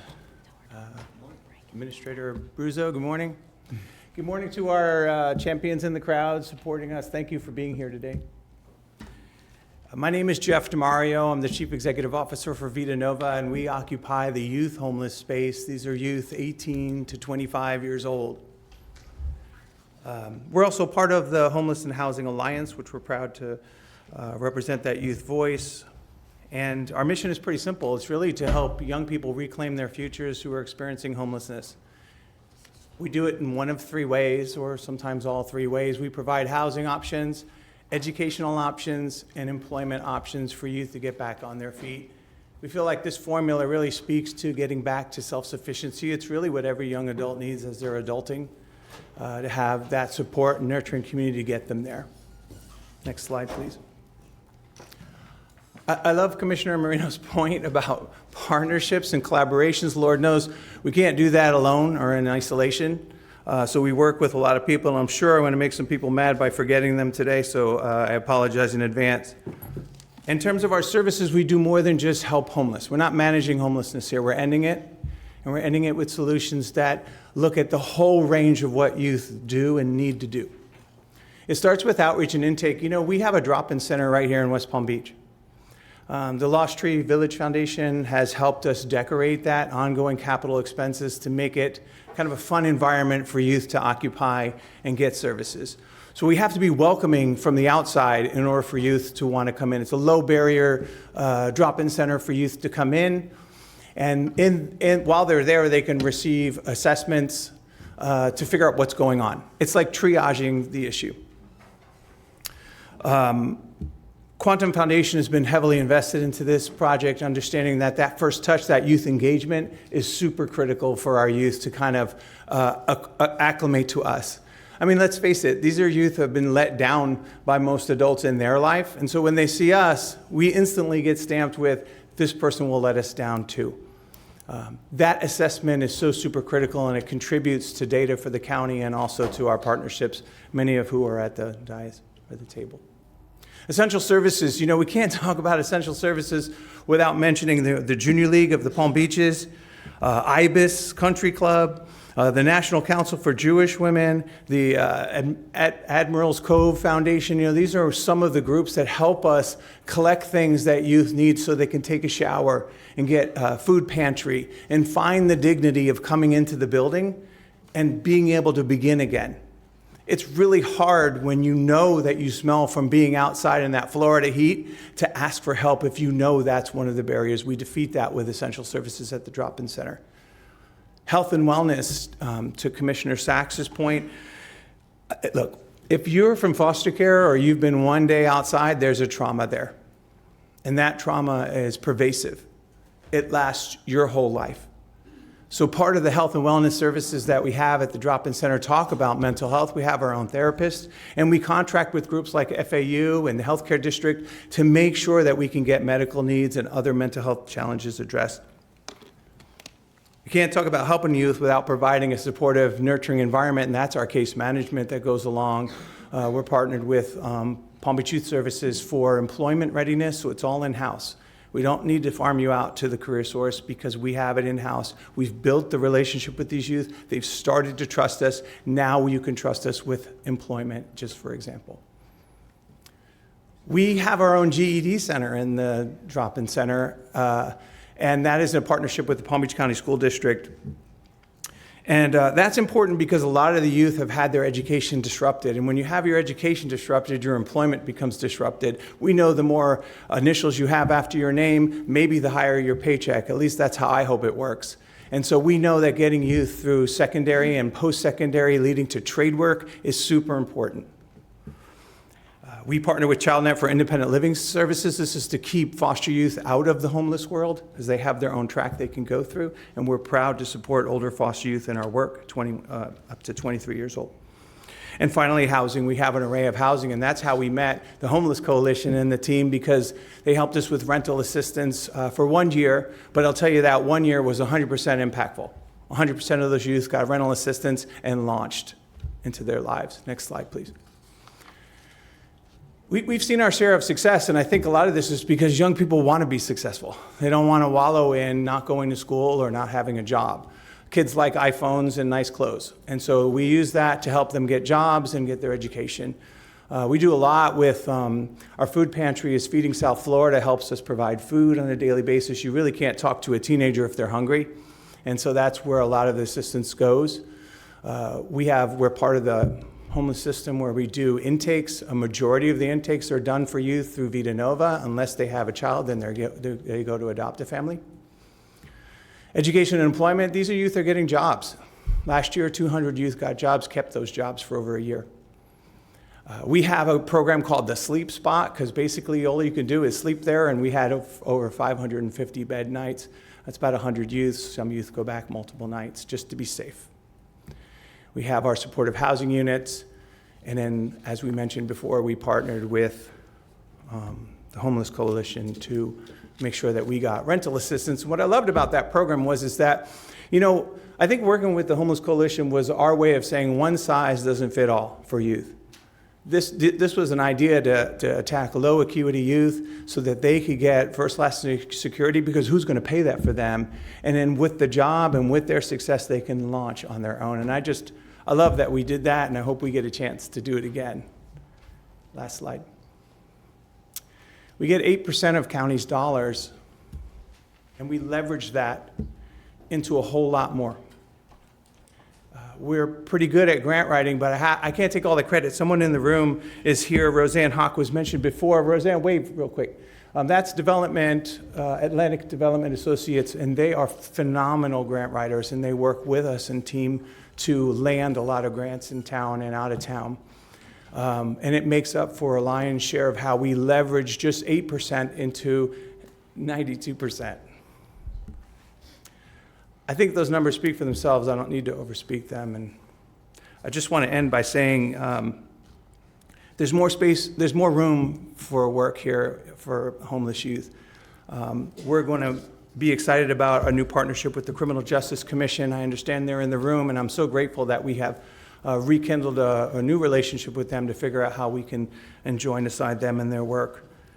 And also with you. Thank you for your support over the years. Thank you for finding out about us, attending our events, and we invite you to visit us to learn more. At that point, I yield back my time. Thank you. Thank you. Commissioner Powell, you're recognized. Thank you, Mayor, and thank you, Mr. DeMario. Jeff, and not specifically for you, but for each of the organizations, I want to thank y'all for the services that you provide, especially on the small budgets that you have to provide those services. One of the questions I'd like to know, and I guess we can start with you, Mr. DeMario. How long do the families or the individuals for you will be youth? How long do they participate with the program, and what are some of the outcomes that we have witnessed? So speaking for youth on Vita Nova side, we have an average of 2-year length of stay in housing. Again, all those services are baked into housing, so it's not just the pillow. You get all the other things. And what we're seeing out of that is 5% might find their way back to homelessness. 95% will be successful and go elsewhere. Thank you. Yeah, so in our transitional housing, our median length of stay is about 1 year. You can stay up to 2 years, but when we do data analysis, it's about a 1-year stay. And then in our permanent supportive housing, the median length of stay is 2 years. And again, that's technically it's non-time limited. And we do have many people, if they're chronically homeless, who have been in the program for a number of years. But when you look at all of our housing programs, it's about 2 years. So the short-term housing is a 1-year stay, and 2-year housing is about 2 years. We also, through the county system, track the number of people. So the county's data system lets us track the number of people who graduates, so you have to leave successfully, return to homelessness within a certain time frame, and it's up to 2 years. So when you look across all of our supportive housing, there's probably 80 to 85% of people who have not returned to homelessness after 1 year, and then that number drops to about 75% over 2 years. So we can say that everybody, among all the people who graduate from our supportive housing, about 3/4 of them do not return to homelessness on a long-term basis. So across all of our supportive housing, we have rapid rehousing, which is typically about 1.5 years. And then in our supported housing, our length of stay is about 3 years. And I'd say HUD housing, we have a 98% success rate with the APRs, and our case managers do stay in contact with individuals after they exit the shelter services, so there are still supported services for them out in the community. Thank you, Commissioner. So our average length of stay for our residential programs is about 4 years. But we also operate a homeless prevention program, and that is about a 3-month intervention where we go in and pay someone's rent who received a 3-day notice. For that program, 95% of the families that we served remain housed and do not get evicted for that year. Also, we, I mentioned our school performance kids. We know that 99% of our kids in this last school year were promoted to the next grade that we serve, which was really exciting news for us. Commissioner Weiss, you're recognized. Thank you for the presentation. It's Homeless Coalition. to understand. Oh, excuse me. No, that's okay. Alex, you're recognized. Thank you. Thank you, Mayor. As we do not operate programs, I can say that in the last year, all of the funds that were pushed out to our agency partners through our CHO program, Creating Housing Opportunities, and the reports back from the agencies is at 100% success rate in finding and staying in a unit for stable housing. May I please just share one additional point for your consideration, is that we operate a street outreach program by geographic area. We operate the largest street outreach program in Palm Beach County. That program reaches about 1,000 unsheltered people a year. They can stay typically for up to 90 days, but 3/4 of all the people who are exited from our street outreach program are connected to housing. So that translates to every single year, we are placing about 500 people directly from the streets and places not meant for habitation into housing, whether it's through our homeless services or just reuniting them with loved ones, helping them reunify with family across the country and in some cases even other countries. And so we're proud of that. Thank you. Commissioner Weiss. Thank you.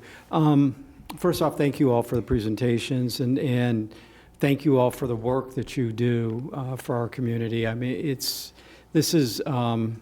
takes people with special skills and knowledge to be able to do the work that you all do.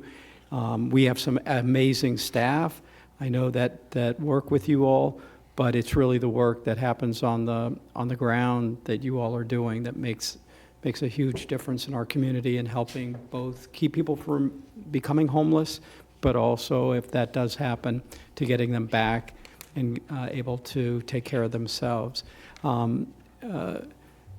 Alex, thank you. I mean, in explaining how Homeless Coalition operates, I think that it's been a question for a lot of us for a while. I think today's presentation really makes clear the interaction that you all have together.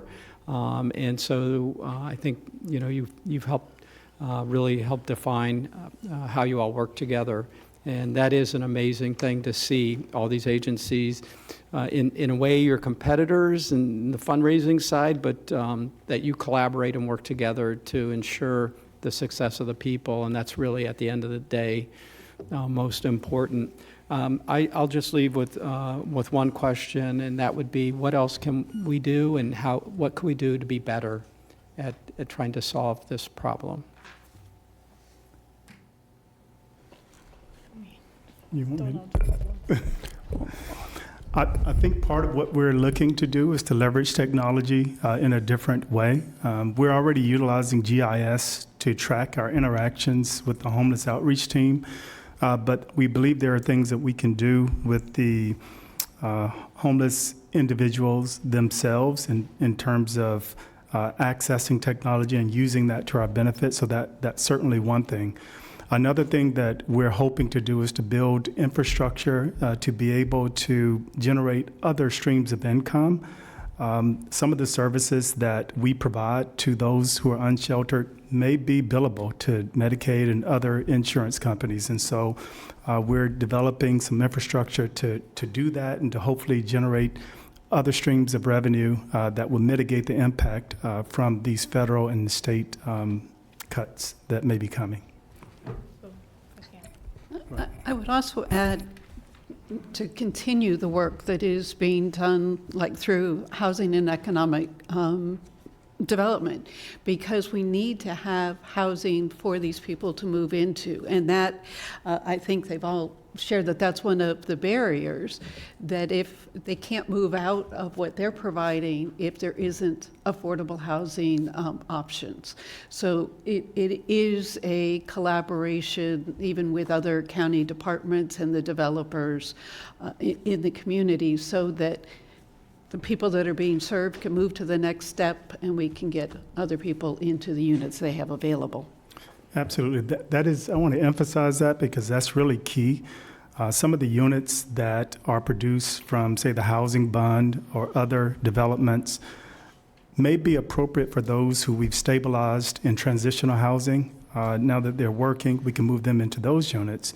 And then we can move those who are unsheltered into to shelter and then stabilize them into the transitional housing, give them another couple of years, and then get them into those affordable housing units as well. And so we've had Wendy Tippett working with the Housing and Economic Development to make sure that during the RFP process that we're integrating some type of process that allows us to utilize those units that are coming online. And I would like to say that it is critical when you look at shelter services, it's 90 days. That's not a lot of time to stabilize somebody and find affordable housing. Most of our, or a large population in the 90-day shelters do work. They're working homeless, and that 90 days doesn't even allow them enough time to save for slots and security. So without the help of the coalition and those move-in dollars and other partners that we fundraise, we wouldn't be able to house anybody. Commissioner Sachs, you're recognized. Thank you. Madam Mayor, is this the end of the presentation? Yeah.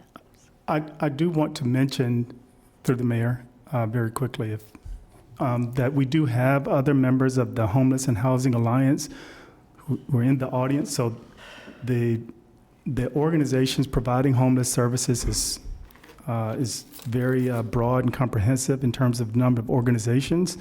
And we do have some other major ones like the Salvation Army and many others who are in the audience, but not at the table. So they're available if you have any questions for them to answer any questions that you may have.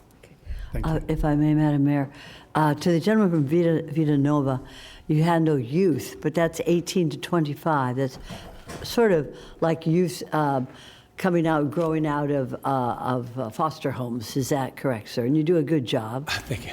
Correct? Yes, yeah. Okay, now what happens, and I'm asking all of you here, what happens to our student population? And I've just received the numbers of how many school children in Palm Beach County, and it's shocking, do not live in their own home. They're either sleeping in a car, or they're sleeping on the streets, or they're in a shelter somewhere with a bunch of adults. So without going into that shocking number, does anybody here work with our kids or student population? Adopt a Sir. Family does. And I just want to. No, I'm sorry, hold it, just one sec. Because I know your staff, so I get back to you. Go right ahead, sir. Yeah. Okay, this is on. So, yep, we do. We work very closely with the school district, and they refer families to us, unless you're talking about unaccompanied students that are by themselves, but we definitely, we have, our campus is full of students. Good. How about unaccompanied? How about kids who mom's, in jail and dad's absent and he or she's on her own? So if that was an issue, we would do what we're mandated to do, which would be the call to DCF, the Department of Children and Families, if it's a minor without So any DCF, now we don't contract, do we, with DCF? So you call DCF if there's an unaccompanied child who's With no hanging out in parent the or care? streets? I'm just Yeah. let me finish my question, because I know you get passionate about this. I do too, because our libraries are feeding these kids, and they're homeless and they're hungry. So if you find an unaccompanied child, you call DCF. Yes, if there's no Okay. sign of a parent or a caregiver, we would want to be sure that child was safe and Do relatives you were know aware. how many times your agency has called DCF on these children? Not often. I mean, Okay. the families we have are taking very good care of their children. No, not your families having a kid walking around, but an unaccompanied child that you find, you call DCF, and that's fine. That's Yeah, fine. not That's all often. right. Okay, anybody else? I know that Dr. Fields has something to say, but anybody else before we get to staff? Okay, go ahead, Doctor. Although we do not contract specifically with DCF, they are funded through the state, and we work very closely with them. There's a lot of coordination with the Youth Services Department as well as So we don't Community I'm Services. sorry, I didn't hear the beginning. No, we don't, they're state funded. Well, I know, Yeah, I know right. that DCF, but I know that if he calls DCF, or somebody else calls DCF from the Lord's Place, then DCF will come and take care of that child. Is that what you're Correct. saying, Doctor? Okay, thank you. That's And- good. and they But we don't partner have with an very- agency. We've got thousands of kids and these are numbers from the school district. So my concern is maybe we should look into this, because we take care of everybody, families and everything, but there are kids who have no families. And we know it's tragic. So will you let us know, Dr. Fields, what we can do to help unaccompanied kids, unsheltered kids, homeless kids? At some point, will you let all of us know here on the County Commission? Certainly, most of the work is done through the foster care system and with the foster care system providers. Okay, foster care has allowed 5,000 kids out there. So maybe there's a hole there. What do you think, Doctor? What do you think, Yeah. Doctor? It- Wait a it- minute. Dr. Fields, what do you think?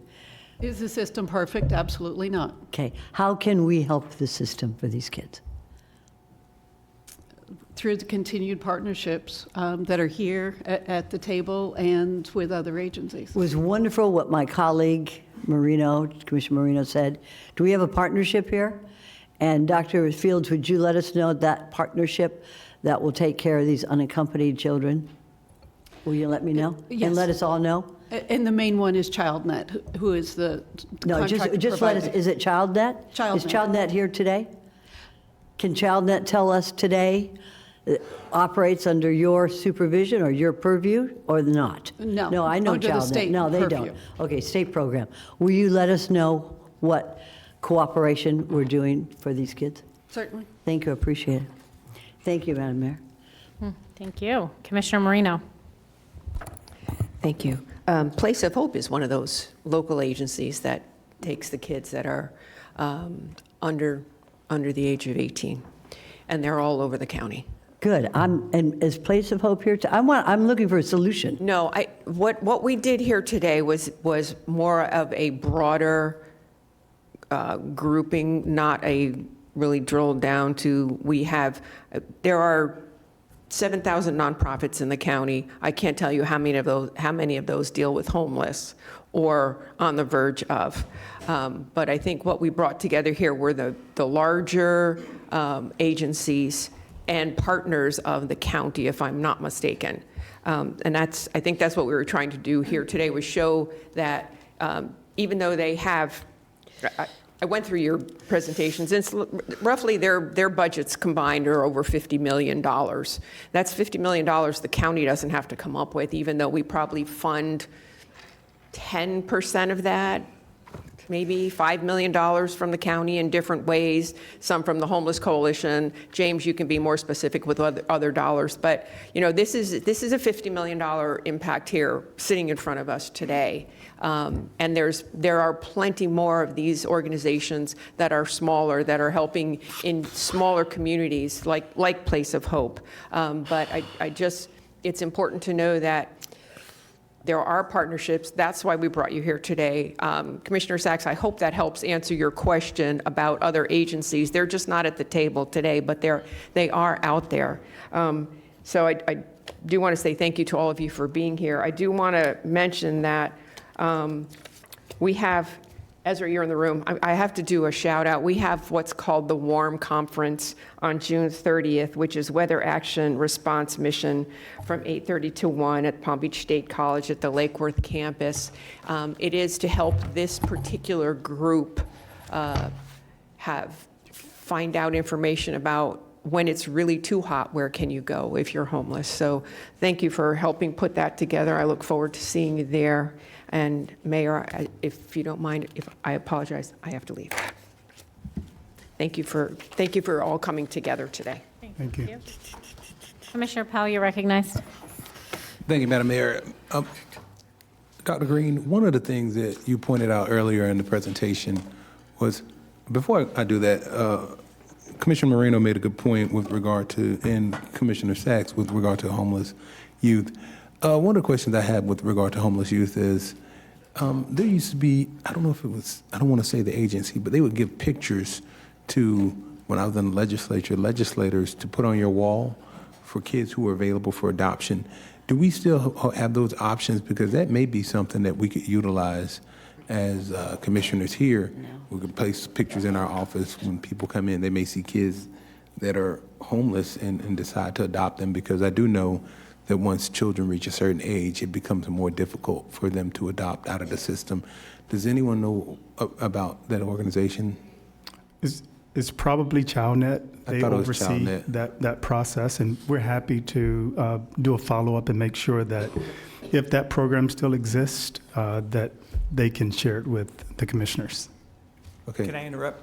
Yes, Jeff. The name we're looking for is the Heart Gallery. It is, the Heart Gallery, Yeah, that's it's right. for adoptable youth in the community. Yeah. Yep. Perhaps that might be something we'd be interested in. Thank you, Jeff. Yep. The other thing I was getting to is, you indicated earlier with the point-in-time count that the numbers in Palm Beach County are down. Would you attribute that characteristic or that variable to the law that the legislature passed a couple of years ago, or just our numbers in our agencies working? Did it become harder to find or identify people who are homeless in the community because now less people would want to talk to you because of the fear of being arrested for being homeless? Yes, absolutely. We do think the public camping law had something to do with the dramatic decrease or significant decrease that occurred here. In order to get a better picture of how, to what extent, we had to look at other counties and how they were impacted. We did see in Broward where there was a slight increase in homelessness at the same time, but then all of the other larger counties had somewhat of a decrease. It wasn't as significant as ours, which is 28.5%, but they were decreases. I think that some of the efforts that we implemented may have helped. We expanded our shelter capacity around the same time. We did take some of the ad valorem dollars and start working with individuals with lower barriers because we could get them housed a lot quicker. Federal dollars require that we focus on the chronic homeless population, which they have much higher barriers. And so, and during the point in time count, we did notice that more than half of the individuals who were counted were homeless for the first time. And so it was strategic to be able to focus on creating a bridge program for those with lower barriers and get them housed. Another thing that we did was we focused quite a bit on identifying housing for them to move into. During this time, we hosted quarterly smart landlord campaigns and recruited a lot more private landlords to work with us, and we do believe that that contributed to our success as well. Okay, thank you. Are you finished, Commissioner? Yes, Madam Mayor. Commissioner, I don't know which one was first, so ladies first. Commissioner Sachs, you're recognized. Call me a lady. I want to thank you all for doing everything you do. It's not an easy job, but you're doing a wonderful job. And I want to thank Dr. Green especially for, and Dr. Fields for putting in the $300,000 of the $500,000 grant for the opioid fund that we have. They tried. They did it. Try to put in housing, tiny houses at the Wayside House. We went out there the other day. It's not going to be successful because of city issues and federal issues that have come up since the time that we wanted to put it in. But what I want to point out to everybody, especially my colleagues, is that every one of the programs that we have, and I have a whole list of all of them, you also look at housing with treatment. And that's the whole idea of these tiny houses. So I want everybody to know that we tried the tiny houses under Dr. Green's leadership and Dr. Fields. Unfortunately, because of city issues and federal issues, it's not going to be successful at that particular place. One of the places that has the most treatment is the South County Mental Health Office, and we visited that. And I know you know about that too, Alexia. Visited that. It does have space, so that may be the next place for the tiny houses. We still have the $300,000 we can get back, and have another $200,000. So we'll see if we can partner with all of you there too, as well, because it's housing and treatment, and then that education to get them moving forward. Thank you so much for the presentation. Thank you, Madam Mayor. Thank you. Commissioner Flores, you're recognized. Thank you, Mayor. I did want to make a note regarding the conversation that Commissioner Sachs had regarding the ACF and the children. I believe, and you guys can correct me if I'm wrong, but ChildNet has told me that they lack more volunteers to be willing to adopt some of these children and then provide them that foster care. Is that correct? That is correct. So if we're looking for things that we need to do is create a system that more people are willing to take in some of these children that are looking for that father or mother figure. So that's not just homelessness, that is child care. And we know that a lot of these kids that grow up in the system go into the system. So we gotta try to prevent that here locally. And so then I they just end wanna- up with Vita Nova because of what's happened when they exit the system, and that's where Vita Nova comes in. But it would be definitely preferable if we can get the children cared for early on and not need that system. So I think we have to maybe create a marketing campaign of trying to get more people to step up and be part of the solution. And so I don't know exactly how that's going to be done, but I think we need to address that issue. If I may, we'll get youth services to work with ChildNet and DCF on what we can do there. Thank you. So I have a couple of points. We've heard what you all do, right? So we're addressing homelessness. I believe there has been some state mandates or state issues. For example, now if we don't do our part, a private entity can sue us because we are interfering with their business. Would you mind talking a little bit about the political or legal landscape of this issue? I believe what you're referring to is the House bill, and it is limited in scope, that it refers to people who are sleeping or camping overnight on public property on a pretty much continuous basis. So we've taken measures to prevent that from happening on county property. It does not necessarily address private property, but the cause of action could be by a business if a person was sleeping on a public sidewalk overnight. Then the business could take action. We have not received any causes of action filed against Palm Beach County. And I know that other jurisdictions within the state of Florida have under that law. We have not, but I think that's attributable to the various measures that we have taken, both to make sure that we're educating the homeless population that they can't be there overnight, and the resources that are made available. Excellent. I have personally, when we did I think it was a few months ago, I went out with the HOT team, and they showed me where some of these people live. And to me, it was so eye-opening because I drive by these locations constantly. And I never knew that there were people that live in the woods. That's where, at least where I visited, we were in the back of John Prince Park. I went to a location behind the Wawa on Australian and Belvedere, and there was a camp there. So these people are living out in the community. And I know some of them don't want the help, but I know a lot of them that do want the help, that are looking to get out of that life and whatever addictions or whatever mental health issues that they have, they would like the help. So I thank all of you for being part of the solution.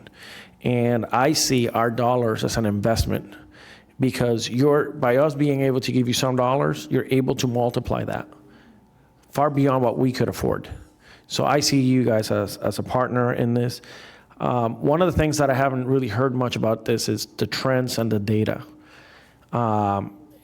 Is this problem continuing? Is this something that you guys are seeing a decrease, an increase? What are we seeing out there? And I would like to hear from all 5 of you, because you guys are boots on the ground. So maybe we can go down the line, and Jeff's still here. Yeah, perfect. So maybe we can start with you, Matt. Sure. Thank you, Commissioner. What we're seeing on the front line is definitely there was a bit of a quiet down when the tax returns came. So like February, March, April, like a small slowdown. But last month or two, it's really picked up, and we're hearing, I think, a lot from the prevention, which is scary, because I always feel like that's the tip of the iceberg. A lot more calls for families who are housed right now, but are 2 months behind. A medical issue happened, like anything that happened to disrupt their sort of consistency in pay is setting them up, and it's big numbers. And I know the county had done a great job offsetting that with their Oscars funding, and I think with that being absent, maybe that's why we're seeing even more of an increase. But and the numbers are huge. Like my rent is $2,500, and I live on G Street. And so we're definitely seeing that. Thank you, Commissioner. From the Homeless Coalition's perspective, we're seeing 2 things that I think are the most alarming to us. First is the increase in working homeless. So people that have jobs but are couch surfing, staying with friends, going through life situations. We just helped someone who's going through a separation and has a child and had to go on her own, and that became too costly for her even with a full-time job. So that stat of folks that are duly employed and full-time employed and still not able to make ends meet, tied with the lack of supply of affordable, attainable housing prices, is really what we're seeing that's causing that push, because then the dollars we have available to help keep and find units to keep people in is being used on less people because it's more money.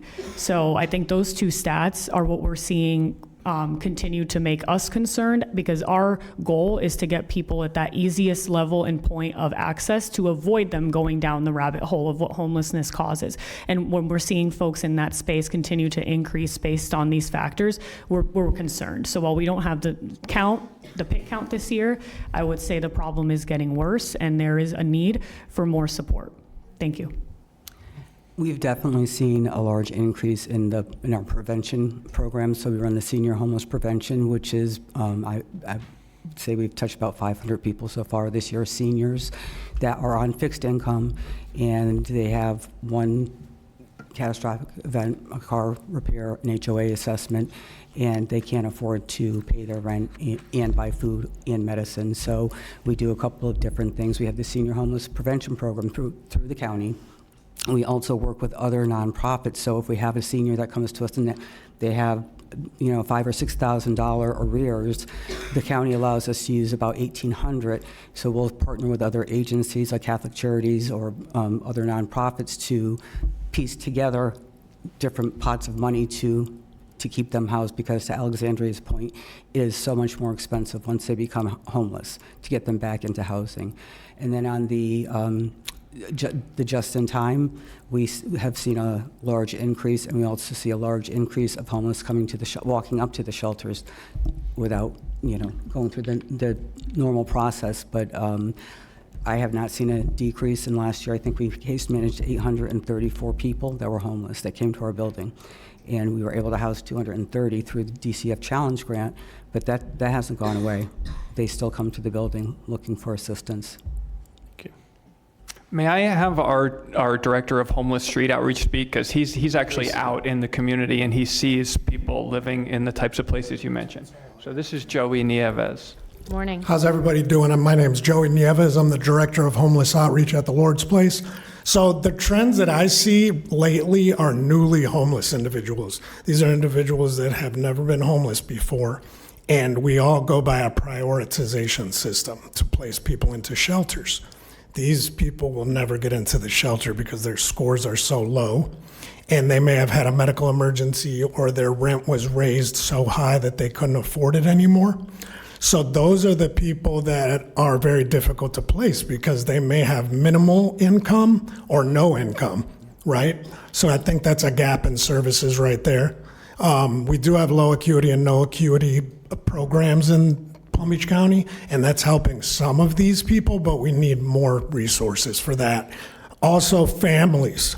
So 8 years ago when I started doing street engagement and I was in the woods and in the parks, maybe one family a week we would enroll in my program. Now it's like 7 to 10 families a week. So we're looking at 30 families a month about, I would say in the last 6 months. And then seniors being displaced from their senior housing. And these are 70, 80-year-old men and women that have serious medical issues and they're newly homeless and we don't have anywhere to put them. Bill's Place will help.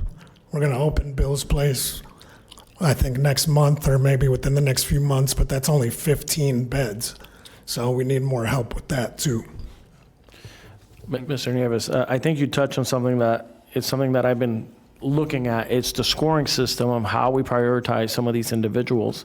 So the more chronic issues that you have, you're going to get a higher score, give you priority in the bed, where you may have a family who recently became, and there's no way of helping them to get back on their feet because of scoring system. I'm sort of talking a little bit about our homeless resource center, where I think we need to create a pathway for these parents or moms or seniors who just went homeless to get them a bed so that they can get back on their feet and continue to, whether they have a job, they need to get a job or whatever it is.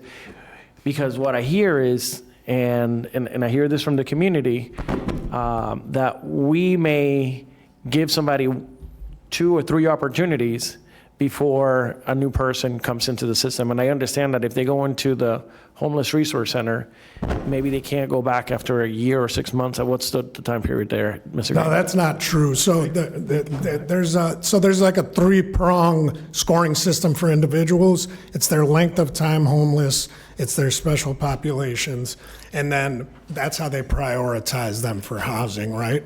So then there's a VI-SPDAT. It's called the Vulnerability Index Prioritization Tool, which we're working on to get a different tool because it's very objective. But those are the 3 scores that then prioritize the individual for housing. Matt can probably speak better on the tool for families. It's similar, but there's a couple different questions because it's a family with small children. They only have to score, I believe, a 4 in the family system to be able to qualify for shelter services. And then for individuals, it goes by what their overall score is. So like a 16, a 17, and 18, those are the people that are going to get into shelters. Length of time homeless means a lot. Can I just...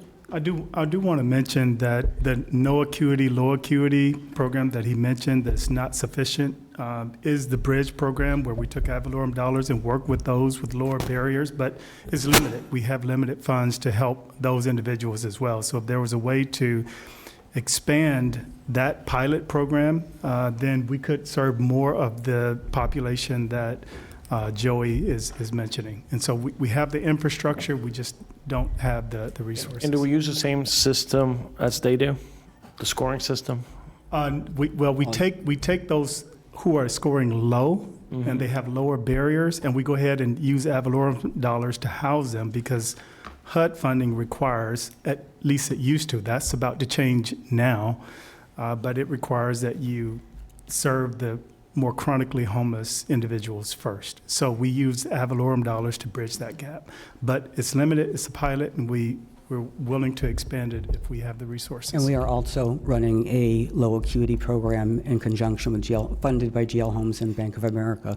So we have 10 individuals that were homeless that, again, were low acuity. They don't have mental health or a substance use disorder, and we get them housed, and we give them the case management and wraparound services to make sure they remain stably housed as well. Thank you. So can I just mention a couple more points? So we actually just concluded a 2-year pilot project that was a partnership with the local family foundation and the University of Notre Dame. So we have contributed to the body of research that shows what's worked for these first-time homeless, low acuity folks.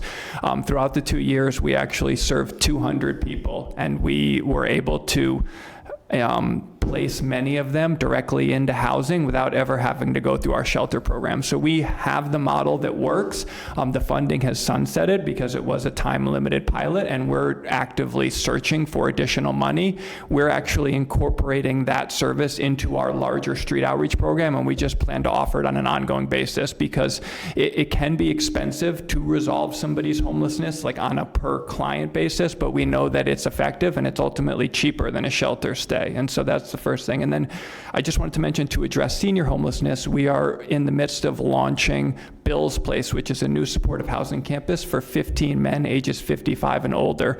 It's going to have additional health supports, things like advanced care planning, and we secured funding to purchase that facility through the Palm Beach County Department of Housing and Economic Development, and they're also contributing a small amount of CDBG funds for us to operate it. So we are working to try to address some of the issues that Joey mentioned. Thank you. And Jeff?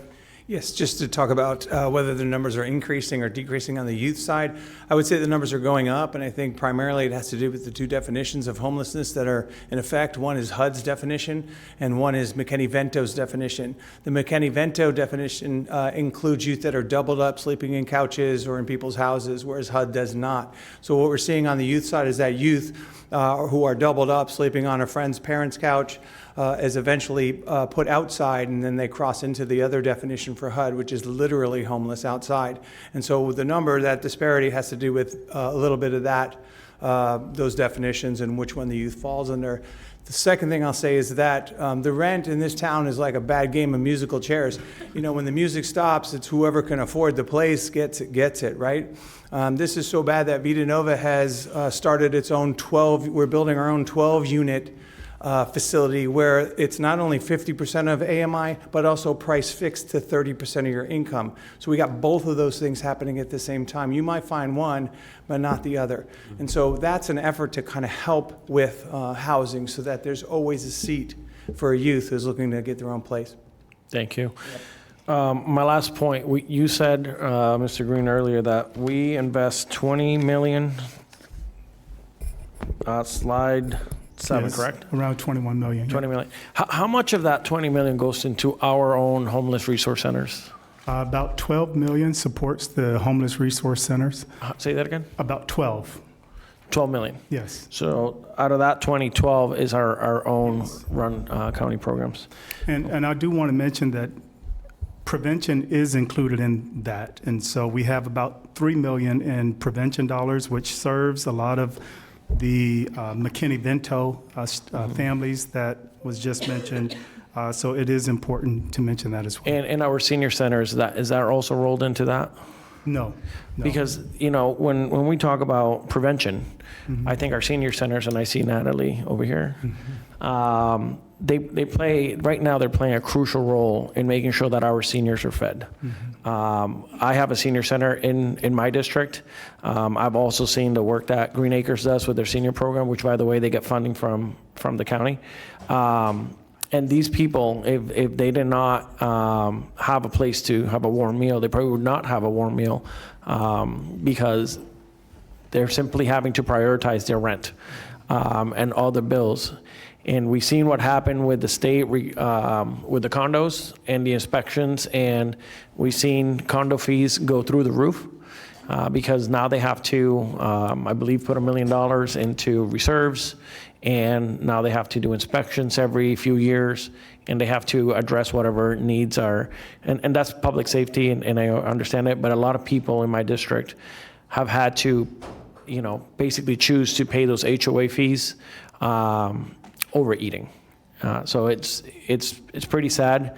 Our seniors are suffering. They're on a fixed income. So I just wanted to put that out there. thank you so much for being here today. Thank you for the work that you do and continue to do it because we definitely need it. So thanks. So there are a couple of things that we wanted to leave you with today. One, there is a Project Homeless Connect that's happening on the, go ahead. Thank you. Yes, we have our next Project Homeless Connect Community Fair coming up on Monday, June 22nd. It runs from 10 to 1, and it's going to be in Boca Raton this time at St. Gregory's Episcopal off Meisner. So you're all invited. You'll be receiving the flyer, the information. It's a place where the homeless community in the surrounding area can come, be connected to services that help them get on the path out of homelessness. So I welcome all of you. We have received confirmation from the City Council and their HOT team that they will be in attendance, and we're excited to be in a new part of the county because this is a county-wide issue. So I invite all of you to join us there. Thank you. And the last thing that I would mention, if there is someone in the public who would like to report homelessness, they can go to the PBC Connect app and they can report it. They can take pictures, photos, and send it right to us. It goes directly to our homeless outreach team. They can also go to thehomelessplan.org and they can report homelessness there. It's important for them to know that. If they want to volunteer or give to the Homeless Coalition, they can also go to thehomelessplan.org and engage with us there. And then the last thing is if there's a property owner out there who wants to join us in this effort and help address homelessness for those who are moving out of our shelters, you can go to thehomelessplan.org as a property owner and connect with us there as well. Thank you. Is there a phone number? Yes, you can That's like call. a hotline? Yes, you can call 833-CSD-WILL. That's 273-9455. That's 833-273-9455. And if you're a faith-based organization, we have a very active faith-based coalition, and you can also go to that Engage Us app link and just send us a message, and we'll connect you to the faith-based coalition that's looking to build housing on their land and provide support services for those who are doing things for the homeless, like feedings and things of that nature. Is there like a central website where all of that you just said? Yes, thehomelessplan.org. Homelessplan.org. Yes. That's the one that people should go to. Correct. Okay. The mayor actually had a couple of questions, but she had to step out momentarily. Oh, she's back. 1 second. I was stalling for just a moment there while she was coming.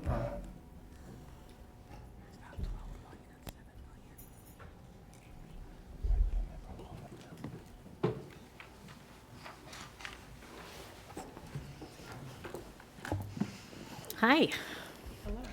So, a few questions. Who gets money, which organizations, I'm going to have all of you answer, which organization gets money directly from the county, and which gets money through the Homeless Coalition that comes from the county? So we don't currently get funding from the Homeless Coalition. We recently did submit a request to them if they want to break any news right now. But we do receive funding from the county. But if they give you money, then it would be both. So you would get it directly from the county and the Homeless Coalition? Right now, we only get it from the Homeless Coalition, but I guess if they approved our request, we would be getting it from both. Wait, right? You only get it from the county right now? Oh, I'm sorry, or yes. from the Homeless So we only Coalition? get funding from the county right now. So, and the county contracts that we have were competitive grant opportunities that were open to the community. We submitted proposals, and there was an independent grant review panel, and we got awarded those contracts. We don't currently, so we have funding from the county. We don't get any funding from the Homeless Coalition, but we have a pending request. If they choose to fund it, then we would be funded by both. But right now, it's solely the county, and I apologize. No problem. We also get funded by the county, and we have not received funding from the Homeless Coalition this year. Thank you. It's the same. So we receive funding from the county, do not currently receive funding from the Homeless Coalition. In years past, we have received funds from both, but currently just Palm Beach County. Thank you. Palm Beach County. Would you happen to pull up slide 21?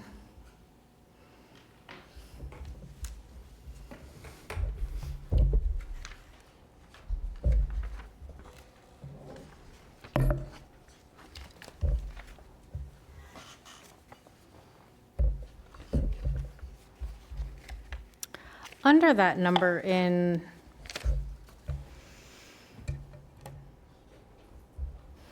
there is a number of 37,694 individuals helped through provider partnerships. Alex, which partners are you partnering with to reach that number? Thank you, Mayor. There we go. Thank you, Mayor. That number is historical from the organization's founding, and it's been various organizations throughout that time. But what about the past year? Over the past year, due to changes in leadership is the reason why you've heard that they have not been funded by us in the last year. That is going to change. The request mentioned at the end of the table has been approved, as well as others. We are working on a grant of $350,000 that will be going out to be split among the agencies you see up here. So the agencies we'll be partnering with in the coming year will be Gulfstream Goodwill Industries, The Lord's Place, Adopt a Family, Vita Nova, and Families First. And who did you apply to that grant for? Or from, excuse me. Those are dollars we fundraised, not grant. You said you were applying for 350. We are providing a grant through Palm Beach County Community Services for the providers that are up here to access those dollars that we have fundraised specifically for CHO funding. So you get the money from Palm Beach County to then provide grant dollars to the other organizations? No. We have fundraised that money. We're entering into a separate or an addition to our contract, an MOU with Palm Beach County to fund it through the Oscar system that's funded or that's operated by CSD that will be able to be tapped into by the agencies that are with us today.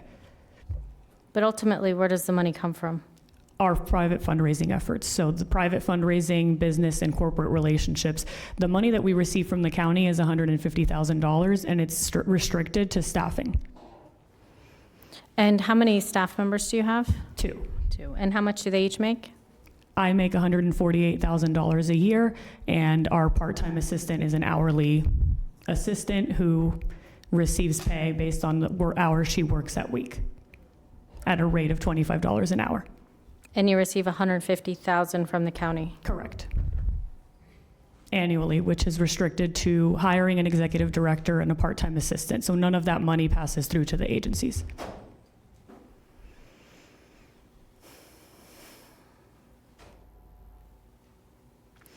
How much money do you make every year off of the Mayor's Ball? It varies.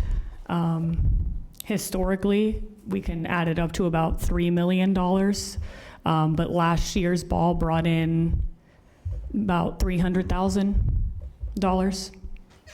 So you've made $3 million historically, but last year was $300,000? Mm-hmm.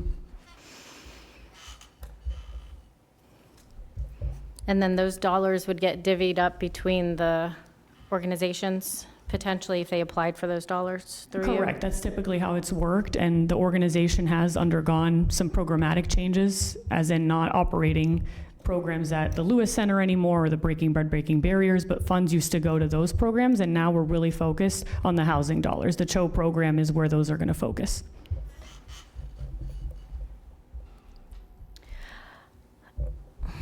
You know, we're under a lot of scrutiny, even as recently as today, with wasteful dollars from the state level and everywhere.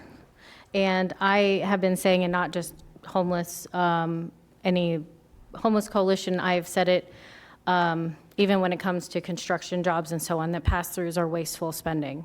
And I haven't heard direct numbers that you have been helping over the past couple of years, leadership or not, that you've been helping the homeless people. I mean, am I missing something here?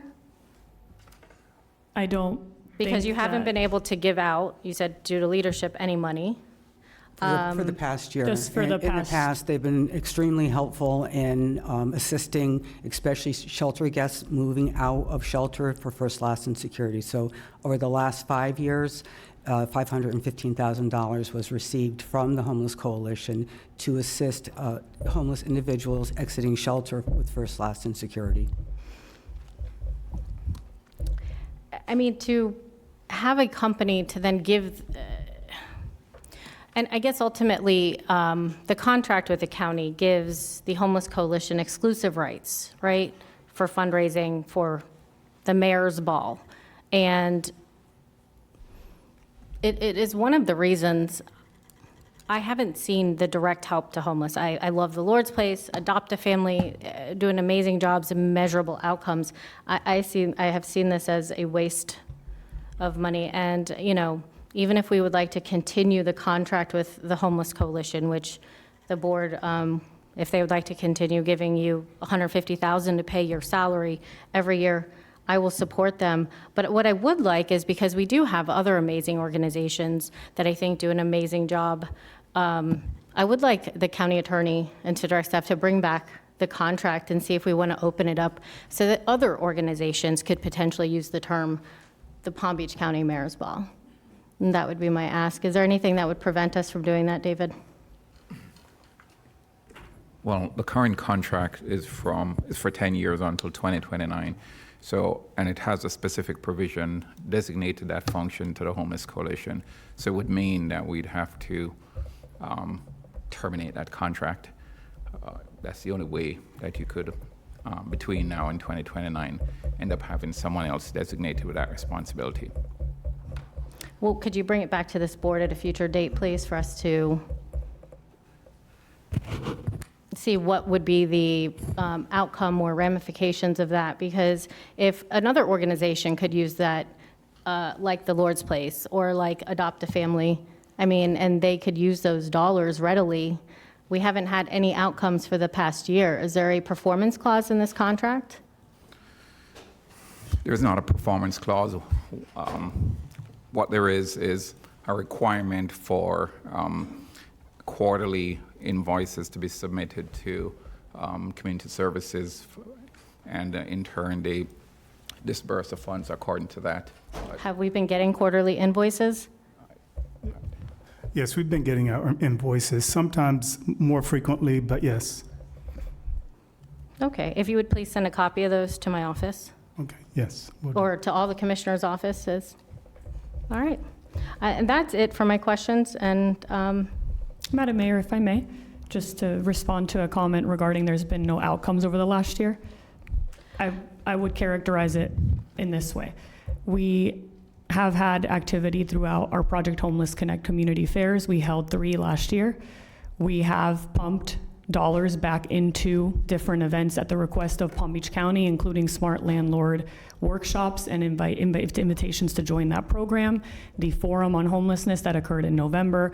Any request, we operate the Parks to Work program that the county runs as their employer so that the employees, or I should say contractors, can be 990s. And forgive me, that's great, but we have, for the Homeless Coalition, we literally have homeless organizations here who genuinely help the homeless, saying they haven't received any money from you, and your one job is to be, according to documents, a pass-through of partnerships. And they're saying they haven't received dollars, so I respect what you've done, and I even thank you for that. And if Commissioner Flores would like you to continue, you're recognized. I do want you to continue.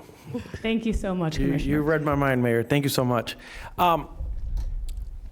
So you're a pass-through organization. Can we do a historical, why did the Homeless Coalition, why were they created?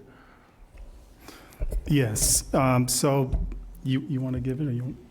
I can, or Mr. Whoever Dr. wants Green to can. do this, but I think this is something that was started by the county. Am I correct? Yeah, so back in 2012, it started before then. 2008, a lot of community champions came together and formulated the 10-year plan. Part of that 10-year plan was to have regional homeless resource centers, which we now have.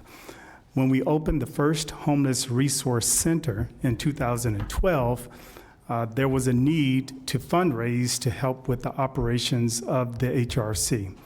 Around the same time, the Homeless Coalition, which is not a direct service provider, but just helps to coordinate and enhance services for the homeless population, raise awareness, et cetera, was having some financial troubles. And the county had just hired a planner, Marilyn Munoz. And so there was some discussions with some of the major parties, and then the county needing an entity to help fundraise for the operations of the HRC and engagement of the business community. Came together and decided that Marilyn, who was a county employee, could be the executive director for the Homeless Coalition, and her position at that time was to engage the business community in fundraising, and they did that for a number of years. Around 2018, 2019, the Homeless Coalition Board decided that they didn't want the county employee to be the executive director. They wanted more independence, which was generally the way that it was structured anyway. And so they moved it from having a county employee serve as a executive director to now a CEO, and it's remained that way ever since. However, the mission for the Homeless Coalition has not changed. They continue to raise dollars, really engage the business community, advocate for those who are unsheltered, making sure that we're shifting the narrative about people who are homeless and filling gaps within the system of care. So essentially, this is a organization that we, the county, started. At some point, they decided to go off on their own, and we have continued to make that commitment, that investment in that executive director to continue to fundraise. Is that a simple? The Homeless Coalition started back in, I think, 86 or something like that. 83. It was stopped 83. It was actually started by Governor Bob Graham, who started homeless coalitions all over the state. Right. But ours had financial difficulties around that 2012 mark. And because we saw the value in the organization, the county decided to continue to work with them to do fundraising for our homeless plan. Ms. Ayala, what is your single largest fundraising event? The Mayor's Ball. Did the Mayor's Ball happen as it was supposed to happen this year? It did not. It did not. It's scheduled for? August 29th, 2026. So would it be fair to say that maybe because of that, you haven't been able to fundraise, therefore not being able to give money out? Thank you, Commissioner. Very astute observation. That's correct. Because of the lack of timing on our financials, it's been impossible for us to have the money necessary to give the funds that we usually give to our partners. So we fully expect that, especially with how well fundraising is going as it is before the event, to happen this year. And just in 2025, with grant funding, we were able to house 329 individuals this year. So there's more activity with $489,912 being expended to do that. So just because our partners haven't been funded doesn't mean we haven't been doing work in the community. Thank you. Thank you. What are your current financials?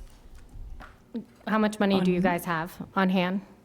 I'll ask my financial team to come up and answer that if you don't mind. Thank you. Commissioner Powell. Thank you. On that same token, Mayor, Commissioner Flores just asked a question about the homeless gala being in August this year. What month is it usually in? The ball is usually during season, and it's historically been in March or May in that time period so that we can maximize the exposure of individuals that contribute to these types of philanthropic causes. What pushed it out of season this year? I would say a disagreement on the way the ball should be held and represented. Disagreement. Okay. Thank you. Good morning. Good morning. I'm Sylvia Evans. I'm here as an outsourced accounting professional for the Homeless Coalition of Palm Beach County. I am not an employee of the coalition. I'm an independent financial professional, a CPA, who's had a unique opportunity to observe this organization through leadership transitions, economic uncertainty, increasing housing costs, and growing community need. Ma'am, if you could please not read an entire statement. I just needed a number. And your exact number that you're looking for is The balance assets of the in the organization? account. We currently have $1.41 million. And with that much money, you were unable to have a ball? That has nothing to do with the reasons for not having a ball. Ma'am, I was asking Alex, thank you. The money that she just mentioned is split into different categories. The categories for supporting the organizations come from fundraising efforts because we don't use other sources of income for these types of supports. And the funds that you would use to throw the ball? The ball is sponsored by business community partners that help us Understood. make that happen. All right, thank you. You can have a seat. Thank That is it for my questions.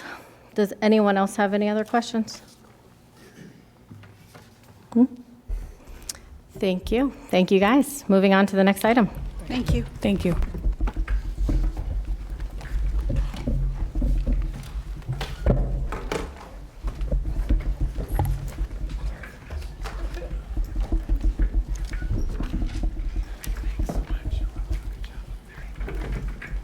We are moving on to the vaping epidemic and awareness for public safety and the Criminal Justice Commission.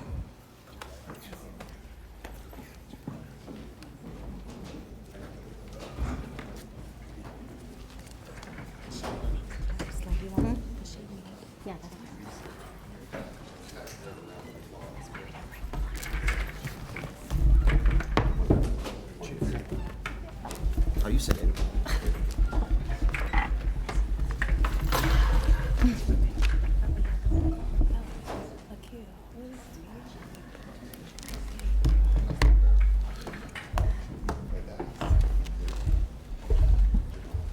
Representative. Oh, you got it. No, you go. Good afternoon, Mayor, Vice Mayor, Commissioners, Deputy County Administrator, and all the commissioners right here. Good morning. We will present the Criminal Justice Commission findings regarding youth vaping in Palm Beach County. Our purpose is to explain the scope of the issue, highlight the work already underway, and identify practical strategies for prevention, public awareness, and continued coordination. As directed by the BCC, the Criminal Justice Commission serves as an advisory board to the Board of County Commissioners and support a coordinated, efficient criminal justice system. And I want to recognize Chief Coleman here. He is the Law Enforcement Planning Council Chair. And then I also want to recognize State Rep Edmonds. He serves on the CJC board. The Law Enforcement Planning Council brings together law enforcement chiefs from throughout Palm Beach County to address emerging public safety concerns. In September 2025, the LEPC identified youth vaping as a countywide priority and asked the CJC to examine the issue more closely. That direction resulted in the GIS analysis presented today, research into possible vape retailer proximity restrictions, and broader coordination with the school district, public health, and community partners. It is important to distinguish between nicotine vaping and THC vaping because they create different but overlapping risks. Nicotine vaping remains the most commonly used tobacco product among middle and high school students. These products are discreet, frequently flavored, and heavily visible through advertising and social media. THC vaping presents additional concerns. These devices can look almost identical to nicotine vapes, making them difficult for parents, teachers, and law enforcement to identify without testing. THC products obtained through informal or black market sources may also be unregulated, creating increased health and safety risk for our youth. Next slide. I want to share the local data that will help show where prevention efforts are going on. Vaping data is limited, and we rely currently on school incidents and surveys. And also in Palm Beach County, the 4.8% of students reported vaping marijuana during the previous 30 days. Nicotine vaping increases significantly as students get older, rising from 2.2% in 6th grade to almost 11% in 12th grade. That nearly five-fold increase shows why early intervention is so important. There's also a considerable overlap between nicotine and marijuana vaping. 44% of students who vape nicotine also report marijuana while 53% also report other kind of substance use. Friends are the leading source of vaping products for youth. This means prevention cannot just focus on retail stores. We also need to look at the peer access, social norms, and family education also need to be addressed. This slide talks about the GIS data to examine how closely vape retailers are located within our school system.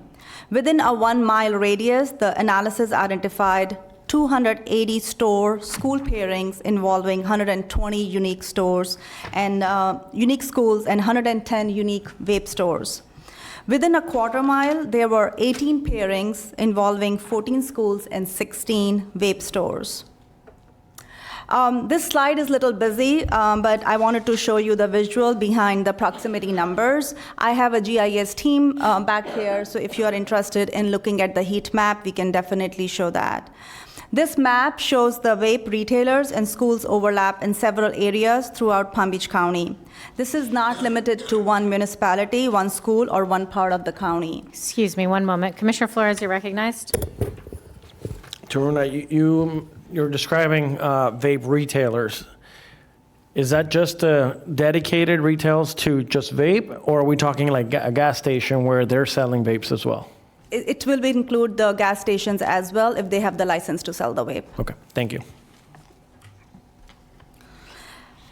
This also has the chart that help identify the schools and geographic areas with the greatest concentration of nearby retailers. I want to be clear that these data do not prove that the presence of nearby vape stores cause student vaping incidents. What the data show is convergence. In certain areas, high number of school incidents near vaping stores and other indicators overlap. For example, Santa Lucia Community High Schools reported 164 incidents in 2.5 years, with 3 vape stores located within 1 mile of that school. Boynton Beach Community High School reported 134 incidents and had 5 vape stores within 1 mile. Zip code 33463 showed a total of 445 school incidents across 3 schools. These areas may be appropriate location for targeted education, law enforcement, that's why Chief Coleman is here, outreach and prevention resources, and is being shared with the LEPC and other community partners. Excuse me. Vice Mayor Woodward, you're recognized. Thank you. Could you go back on one? What constitutes an incident? Is it just a child that's caught with the vape in school, Yes. using it? Using sick? it, they caught it in the school or in the bathroom, and then they have a discipline associated with that. And is that for the whole of the school year? Yes. Okay, thank you. The county and its partners are not starting from beginning. Several important steps have already been taken. As I shared, we have completed the countywide GIS mapping study. And then the CJC, LAPC, school districts, school police, public health reps, and other partners are coordinating their work and sharing information.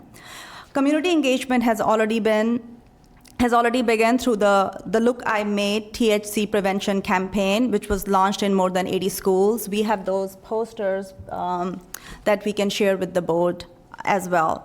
And CJC continue to monitor state legislative activities and research potential zoning mechanism as well. The first group of recommendations focus on public awareness. Theater PSA would allow the county to reach youth in a setting where there is captive audience. The message could focus on health consequences, peer pressure, legal risk, and the marketing tactics used to make vaping attractive to young people.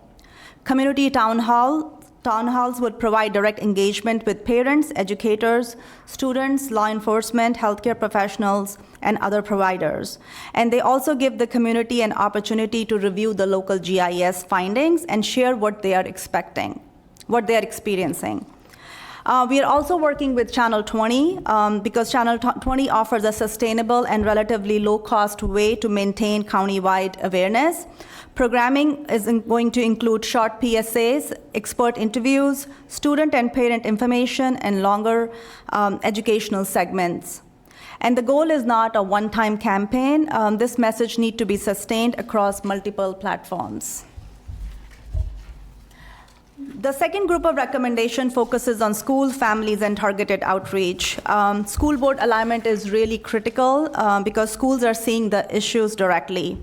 This may include prevention and intervention curriculum, community presentation, making sure there's a counseling support, data coordination, and continued use of programs such as school youth courts. Taruna, excuse me. What is the ask that we are working up towards in this? So the ask is really getting the direction from the BCC to look at the legislative options for us to explore, to have restriction for the vaping stores. Currently, there's an SB 180 that restricts us to do it, but we can go through the legislative route and use public health as an opportunity to make those recommendations. I think that's a no-brainer. I don't think we need a lot of convincing to help protect our youth. And Chief, if you would like to say a brief word, I'll take questions from the board. Yes. Thank you, Mayor and Board. Chief Coleman City, River Beach. I also currently serve as the President of Chief Association in Palm Beach County, as well as the LEPC Chair. I guess you guys, a lot of you guys have been around in the early 2000s when we hit a tipping point of the crack epidemic and opioid epidemic in the South County area. I think this one the same consequences now with a tipping point with opioids and THC being put in our vape pens, and a lot of companies are targeting our youth to sell the merchandise, and the targeting campaign is to be around schools. That's based on some of the research. Some of the research is that some of these vape pens are being labeled as candy items that targeted kids. We're at a tipping point. I'm gonna keep saying tipping point because we don't do something now, we're gonna have a situation we can't recover from. So I'm asking you guys to, if we can pursue these options, to pursue this so we can actually protect our kids from going on to heavier and harder drugs. It's hard to say that fentanyl and opioids not hard. There is an opportunity for us to stop it and before they get addicted, really, really addicted to these drugs. Well, Chief, I'll tell you before I go to anyone else, I'm absolutely in favor. So with that, Commissioner Flores, you're recognized. Chief Coleman and Colonel, did I get your title correct?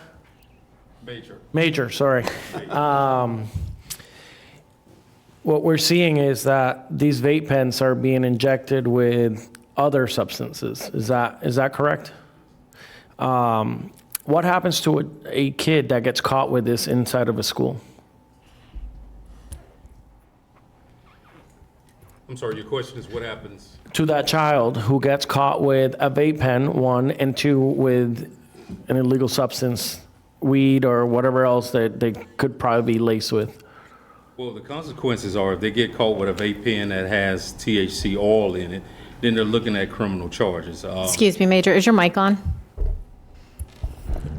Now it is on.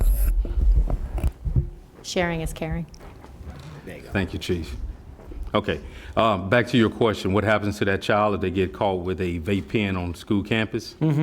Well, there could be administrative sanctions attached to that or criminal sanctions depending on the vape pen itself and the circumstances.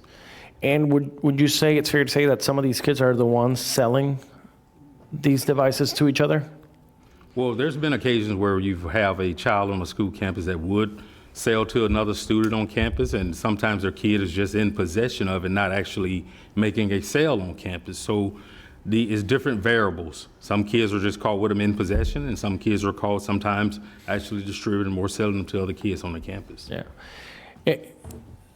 I'm in favor of this. I think we need to have the legislature even go further because some of these things are, like you said, Chief, they're being sold as a flavor, or they got strawberries or whatever flavors are out there. So these kids they think they're cool because they have a vape pen.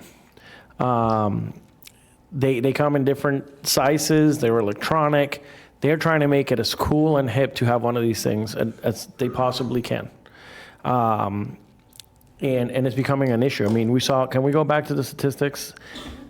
St. Lucia's High School is one of my high schools. We have 164 incidents. So, I caught my daughter with a vape pen. I wanted to strangle her. Chief, I promise you I did not. It was a mental strangulation where I was like, what are you doing? But, you know, if this happens in a good household, this happens anywhere. And these kids are hiding these things. We as parents need to be more involved.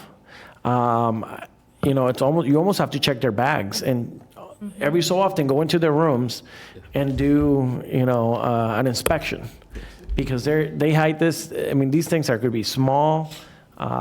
So I'm in favor of this. We have to, and we have to get our media involved. They used to do PSAs for free every once in a while. Like, we need to get them to all come on board, because we got to, in my opinion, not only the child, but the mom and the dad. Those are the people that we have to get involved, because a lot of them think, oh, my child would never do that. Well, guess what? They're doing it in the school. So we gotta get them all involved. Thank you. I just want to comment, Commissioner Flores, if you are caught with 20 grams or less THC possession, it's a misdemeanor. But if it is over 20 grams, it's a felony. Commissioner, I'm sorry. Go ahead, Chief. Because I want to add something that she said. THC oil in a vape pen is a felony for a kid. If you get caught with 4 or 5 joints in your pocket as a juvenile, it's only a misdemeanor. So you got young kids, 14, 15 years old, in possession of a vape pen with THC oil in it, it's a felony right away. You know, if I ain't bust about it. The challenge we have now in at the state attorney's office, there's no testing mechanism to test vape oil in the vape pens. So we getting kids, what's they punishment, what's they discipline, other than now we charge them with possession of paraphernalia. So you get a kid who actually get charged with a vape pen, you're looking at a felon at 15 years old, and try to get a college degree at 15 years old with a felony on your record. Commissioner Sachs, you're recognized. Taruna, thank you for bringing this up. This is huge. And we better do something about it. I want us to work with the legislature on this. I disagree with Senate Bill 180 saying that we cannot do it. I strongly disagree with that, and I'll talk to our county attorney's office about it. We did this back when a group of us were in the Senate. This type of thing has to be done by the state. And also kratom. They sell kratom all over the place, and that thing is a killer. So whatever we can do to help the Criminal Justice Commission move forward on it. It's too late now for this legislative session, but I'm sure we had a state rep here today. We need to make this part, and this is also for Commissioner Flores's group, district. We need to make this a part of our legislative program to review the kratom issue, also to review this, because we're hurting our kids. And these retailers are making business off our kids. It's got to stop. So whatever we can do to help you, we're here for you. All right? Thank you so much. Thank you, Madam Mayor. Thank you.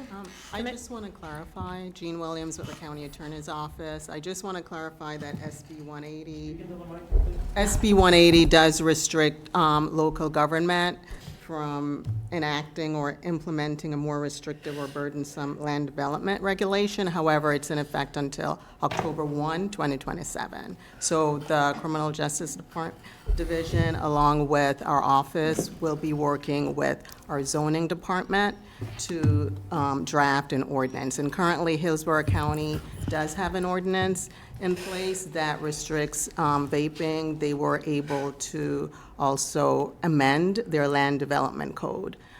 So I just wanted to.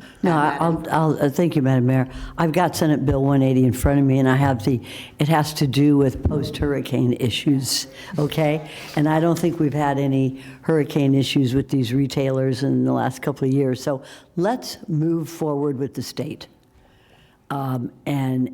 We stopped gun sales close to schools after that horrific issue in the shooting. But this is a killer. Let's take care of this. Thank you so much. Whatever we can do in the state, we should do immediately. We don't have but this is on the record. Whatever we can do to help you to promote this in the state, we're here with you. Thank you, officers, for the work you do. Thank you, Taruna. Thank you, Stephanie. Vice Mayor Woodward. Thank you, Mayor. Thank you for this presentation. I have to admit, I wasn't sure what to expect on this one. But you were using words like possession or distribution. Those are the types of words that parents need to hear, that that's what their child, when you're looking at this, possession of drugs, I mean, even sometimes they don't know, maybe they do, they think it's innocent, but that's a real consequence that will follow them forever. So I think it's important we get that word out. I did have a question. Is it legal for these places to sell under 18? No. So these children are buying them or getting them from, there's a distribution network that's happening, getting these to children. Is that something that we, without worrying about zoning regulations, is that not something that can be addressed a little So better? that's why we are sharing the information with law enforcement, especially where we are seeing the most incidents happening in those zip codes on the schools, so that they are aware, and then they can have heightened activation with those areas as well. But really, education with the parents is really critical, because parents doesn't even know that their kids are using these, and especially some of them look like a highlighter or like a thumb drive. So it's really educating the community is really critical. So as part of the direction you're looking for is to move forward creating a PSA, or is there one already in the works? So it's already in the works. We were letting the board know all the work that's happening in the community. It's not just us, Criminal Justice Commission. We are coordinating with the school district, our LEPC, and other partners in the community. We are looking into opioid settlement funding dollars to use some of the money for the education. Like, for example, the movie theaters, they focus more on tobacco but not on vaping. So we are working on that, and then working with Channel 20, and then, like Commissioner Forrest said, with our local news channels as well. Okay. Now, PSAs, I grew up watching them. One of my earliest ones was, I believe, this is your brain on drugs, the cracked egg sizzling. So I still to this day remember that.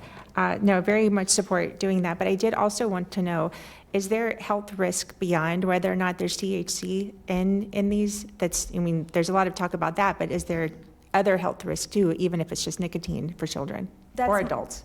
Like, I'm not a health expert.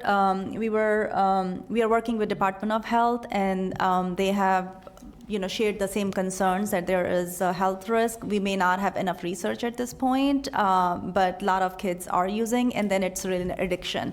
The older they get, and then they get into other substances as well. Okay, because I do believe a lot of people think it's like a safe alternative to smoking cigarettes, and I'm not sure that's accurate. If we could find out about that too, because... Mayor? Sure. The concentration of the THC oil is a lot higher than a joint. So, because you repeatedly inhaling these smokes and gases, it has an impact on your body, your lungs, your brain, development of your organs, yes. And nicotine as well, right? Nicotine as well. Okay. Yes, ma'am. All right. Well, thank you for this. I look forward to seeing what you come up with. And, AI is out there. Yes. As the Commissioner Flores says, right now, it's really cool. So if we find a way to make it not cool, that would be, I think, the best way to stop the kids from doing it. So, thank you. Commissioner Powell, how do we make it not cool?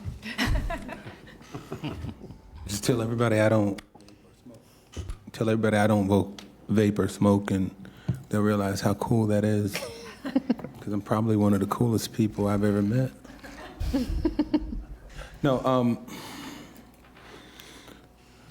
the challenge I have is, Chief Coleman, I heard you when you indicated that, a kid could have 3 joints in their pocket or a vape and end up with a felony. The challenge I have is we need to be very, very careful, because I want to have a comprehensive understanding of exactly what is going on, because I'm sensitive to the fact, and me personally, I'm sensitive to the fact that people who use drugs get charged with felonies. And the problem I have with that is nobody has been helped who has been a drug user who has been charged with a felony. The people's families, the individual, the person who is abusing drugs, who goes to jail or goes to prison because they have a problem does not fix that problem because they received a felony. You indicated the difference between joints and a THC pen, including cannabis oil. And I thought about immediately the difference between the crack and cocaine epidemic.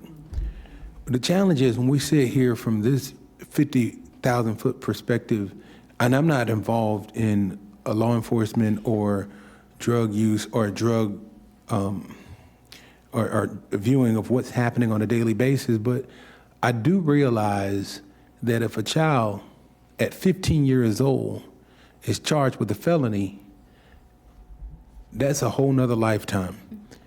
At 30 years old, I'm completely different from the person who I was at 15.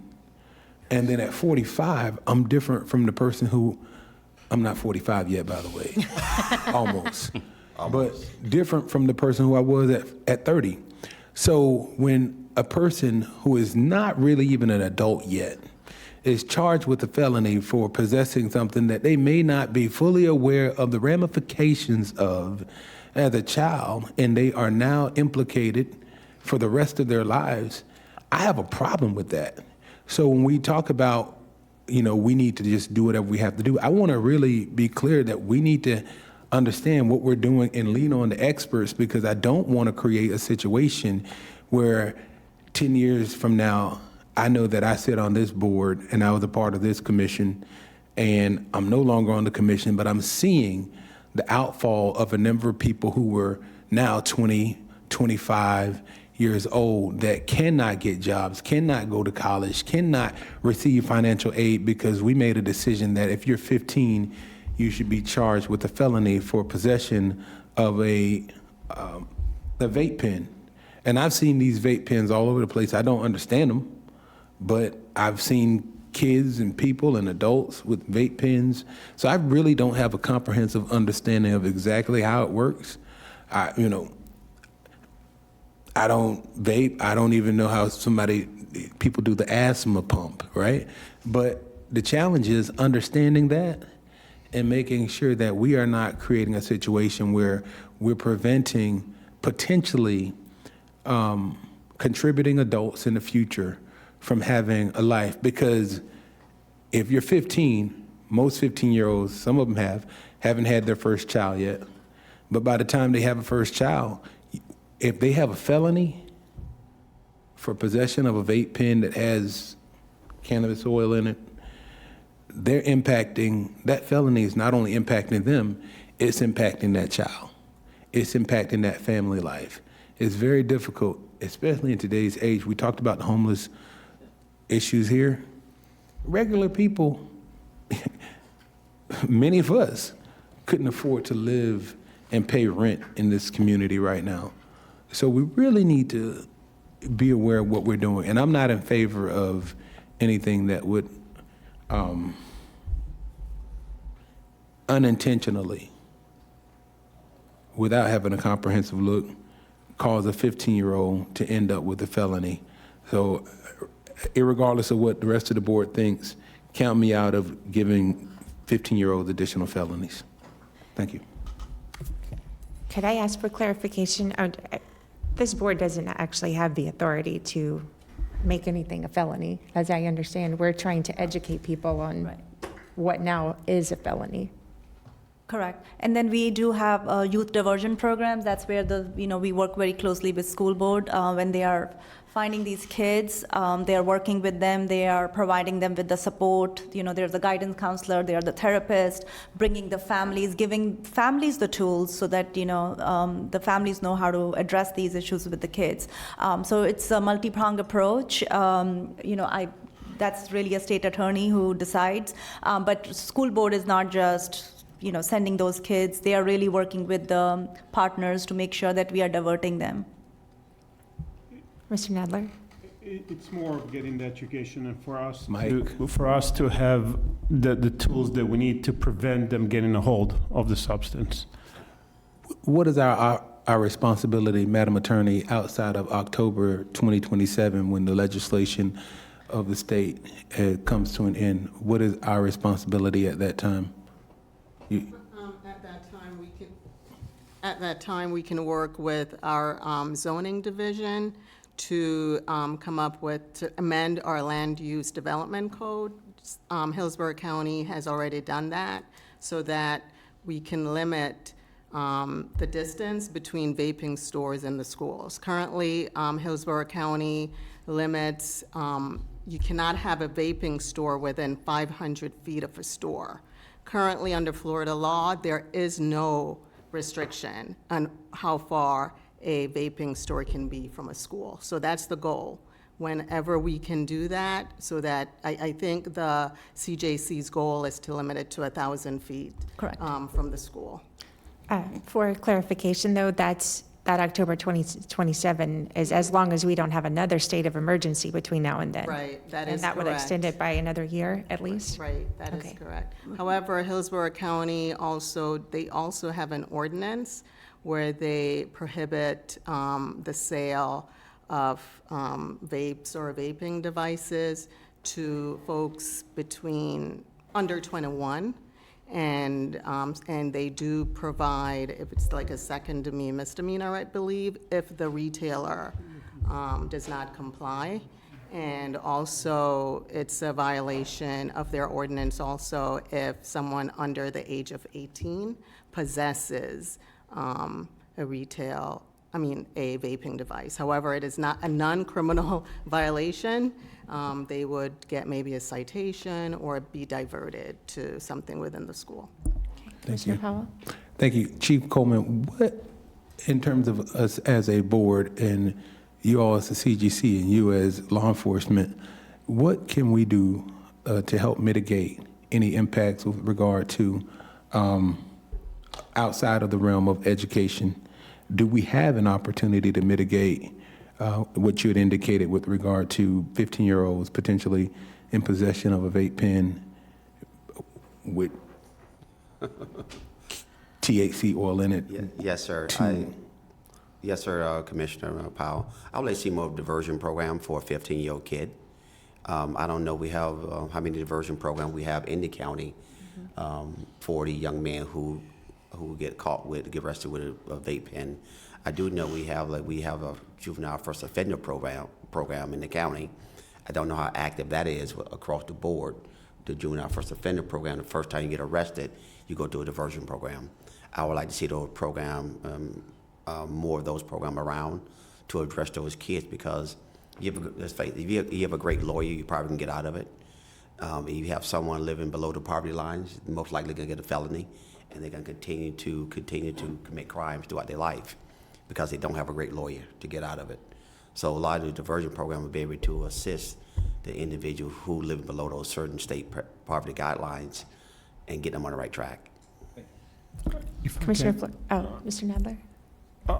Just Commissioner Powell, I think the program and what the CGC is trying to do is to prevent them getting a hold of the substance, so there will be no charges, so there will be no felonies in effect. So if we come up with this ordinance and we get directions from the board, there'll be less doors for them to get possession of the vapes and to go further to get directions to change legislation and work together with our legislative team to go up to Tallahassee and make it more efficient in the county, so kids will not be able to get a hold of those devices. Commissioner Flores?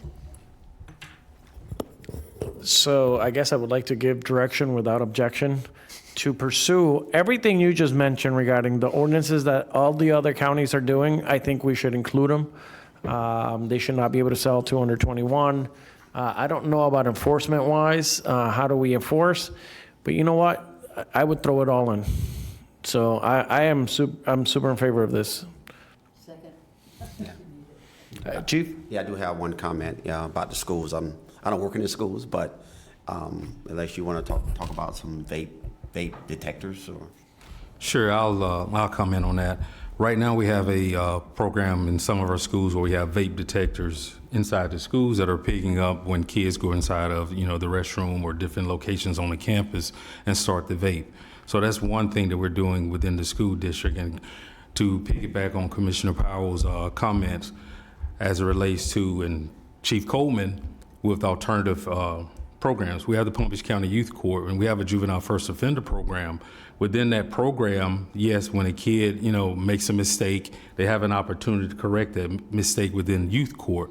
However, once that kid is not qualified for youth court because of certain circumstances, then that eliminates that opportunity for that kid to get a second opportunity without having that criminal record that we're all here discussing and trying to prevent.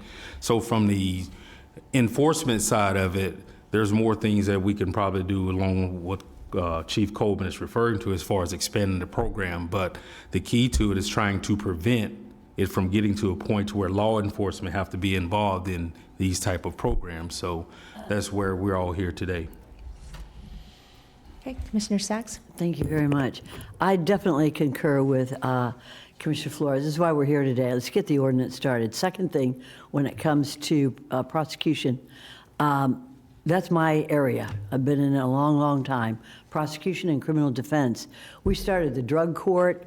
We've got a lot of prevention areas here for juveniles who get caught with vaping. So let's get the public defender's office involved in this, because there's no way that we take a child, a juvenile, first time vape prosecution, and he comes out with a felony. I don't think that will happen here in Palm Beach, but maybe I'm wrong. So let's get the public defender's office and Alexia Cox from the state attorney's office. Let's make sure that Commissioner Powell's protection for all juveniles in this county, and they're all treated equally the same, because that's the way it should be, that's the way it was before, and that's the way it should be now. So one, prevention, and two, the enforcement, prosecution, and defense of any juvenile in this county who is, I won't say busted, but allegedly caught with vaping materials. So whatever y'all can do with this is good for me, but I'd like to see maybe a report done by the state attorney and the public defender through the Criminal Justice Commission as to equal defense for Palm Beach County for all children under this issue of vaping. So whatever we need to do, Taruna, to get, or actually Stephanie or Administrator Nadler, let's get the ordinance in place. Let's do it. And now let's start protecting our kids. Thank you, officers. Thank you, Taruna. Commissioner Flores? So I would be remiss to not say this, but I want to welcome Taruna to the to the Criminal Justice Committee. You have been, 3 months now on the job? Almost 3 months. Almost 3 months, and you have done a wonderful job. You have reshaped the Criminal Justice Committee, and we're very excited about the work that you're doing. So I don't know that we have welcomed you as the new director of that in this board, so I wanted to take that opportunity, and so far, you're hitting a home run, so keep it up. Thank you. Appreciate it. Thank you. Thank you. I echo that. We'll do board comments. Did the administrator want to do? Thank you, Madam Mayor. And I wanted to apologize to the board.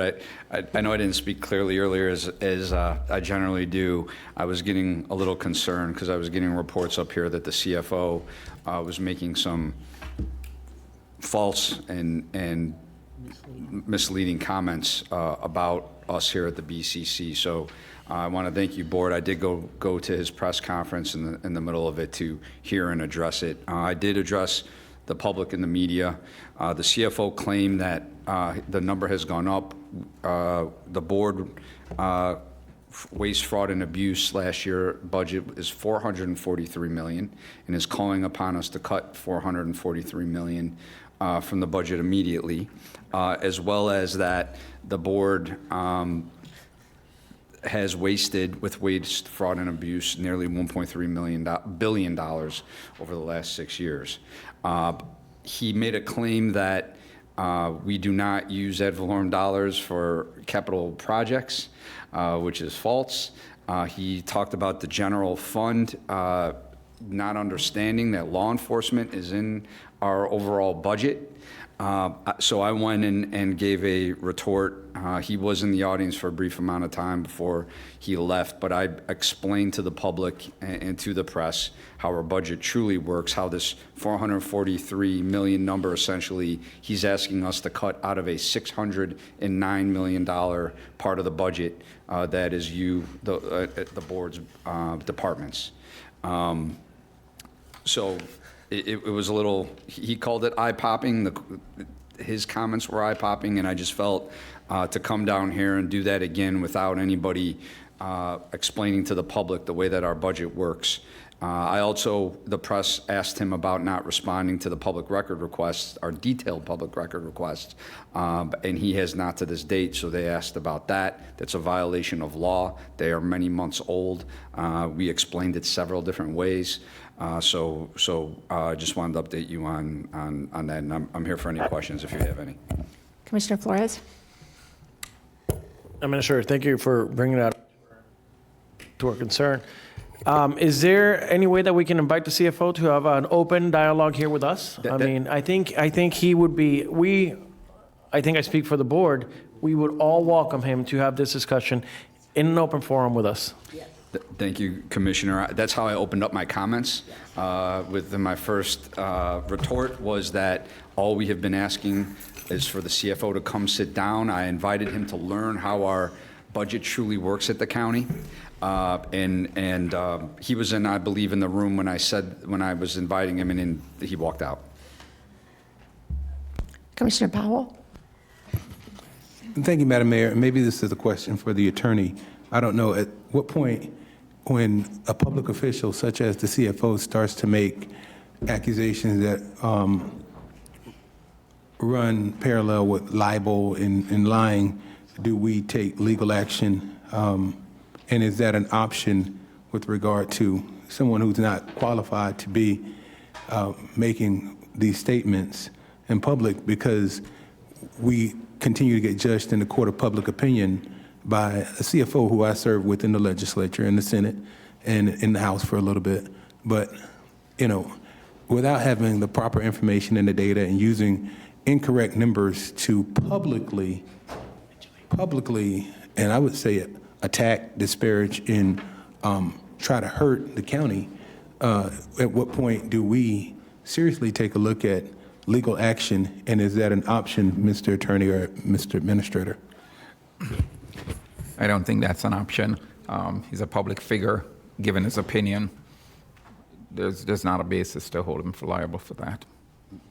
May I ask, it's an opinion, but he's basing it on made-up statistics, trying to include them as fact. I did say in one of my responses that a reporter asked, I said, look, I was the CFO of the county before I was selected as administrator, and if there was a bar, like the attorneys have a bar for CFOs, he would have more complaints than I think he would know what to do with.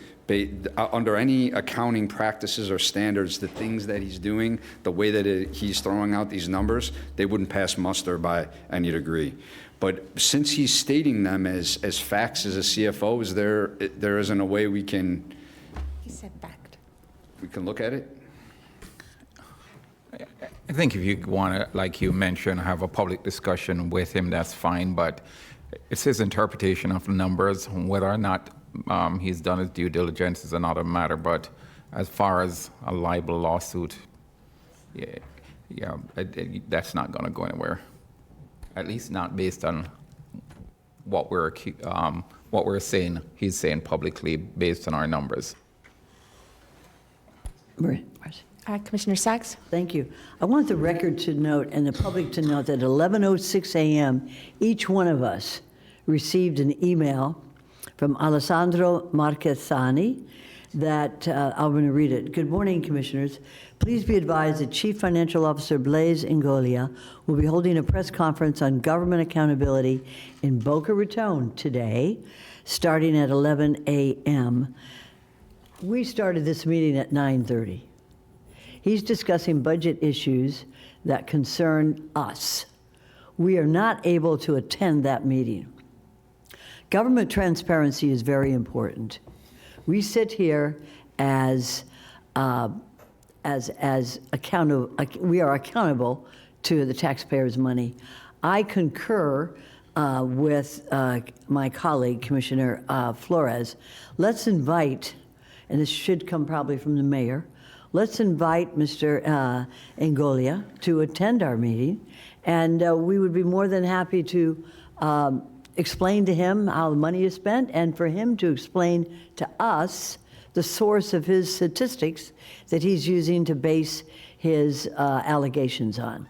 I think that this is the right forum, and this is the time, and he is the person. So I would request that maybe we should wait. I guess we have a quorum, 1, 2, 3, 4. But I would request that our mayor make a formal introduction, a formal invitation. Is that direction? By God, it is. All right? And I'm going to second your direction, because I think we were thinking along the same lines. In fact, I wanted, we lost our county administrator today for this meeting because he needed to attend the press conference where these allegations were being made. We can't afford this, and it's not fair, and it's not transparent. So I would second the direction by Commissioner Flores to invite our Chief Financial Officer to appear before our commission so that we can discuss our budget issues openly and transparently in the way that Florida government should be conducted. And that's my second. Thank you. I would agree with him coming here. We were all together this morning, and he chose to go to the south end of the county, and he could have come here. We would have welcomed him. We could have had a workshop. So I would love to hear where these numbers myself are coming from. We're working to cut numbers, and if he has some beautiful spreadsheet that he could show us how to do this, I would welcome seeing that. Should we take a vote now, Vice Mayor? We could take a vote. Was everybody in favor of inviting him to come, and let's have a budget workshop with the CFO so he can actually show us this $443 million. Perfect. Okay, that's unanimous. Perfect. Thank you. Thank you, Vice Mayor. Any other comments, Administrator? No, Madam Mayor, thank you. Any comments from the attorney? Yeah, so also, most importantly, if we wanted to make if we were contemplating legal action for slander, it wouldn't work also because we're an entity that's only a private person's right to file such a claim. Thank you. I think this board would just like the opportunity to have the discussion back and forth instead of through the press. We could all meet together. We're all elected to represent the same people, so I welcome this solution. I do have a board appointment. I need to reappoint Carl Klepper to my seat on the Planning Commission. Are there any other board appointments? No? Any other comments from the board? Commissioner Powell? Thank you, Madam Mayor. I'd like to request a off-site proclamation recognizing June 2026 as Father's Faith and Family Month. Okay, we have a second by Commissioner Flores. Any other comments? Any of the rest of the board? All right, well, we are adjourned. Thank you. Oh, one comment. Sorry, one comment. We're back in. Sorry, there's a very important holiday coming up that I would like to wish all fathers a happy Father's Day. Many people have said it's the biggest holiday of the year. That's what they're saying. They've told me. So happy Father's Day to all the fathers.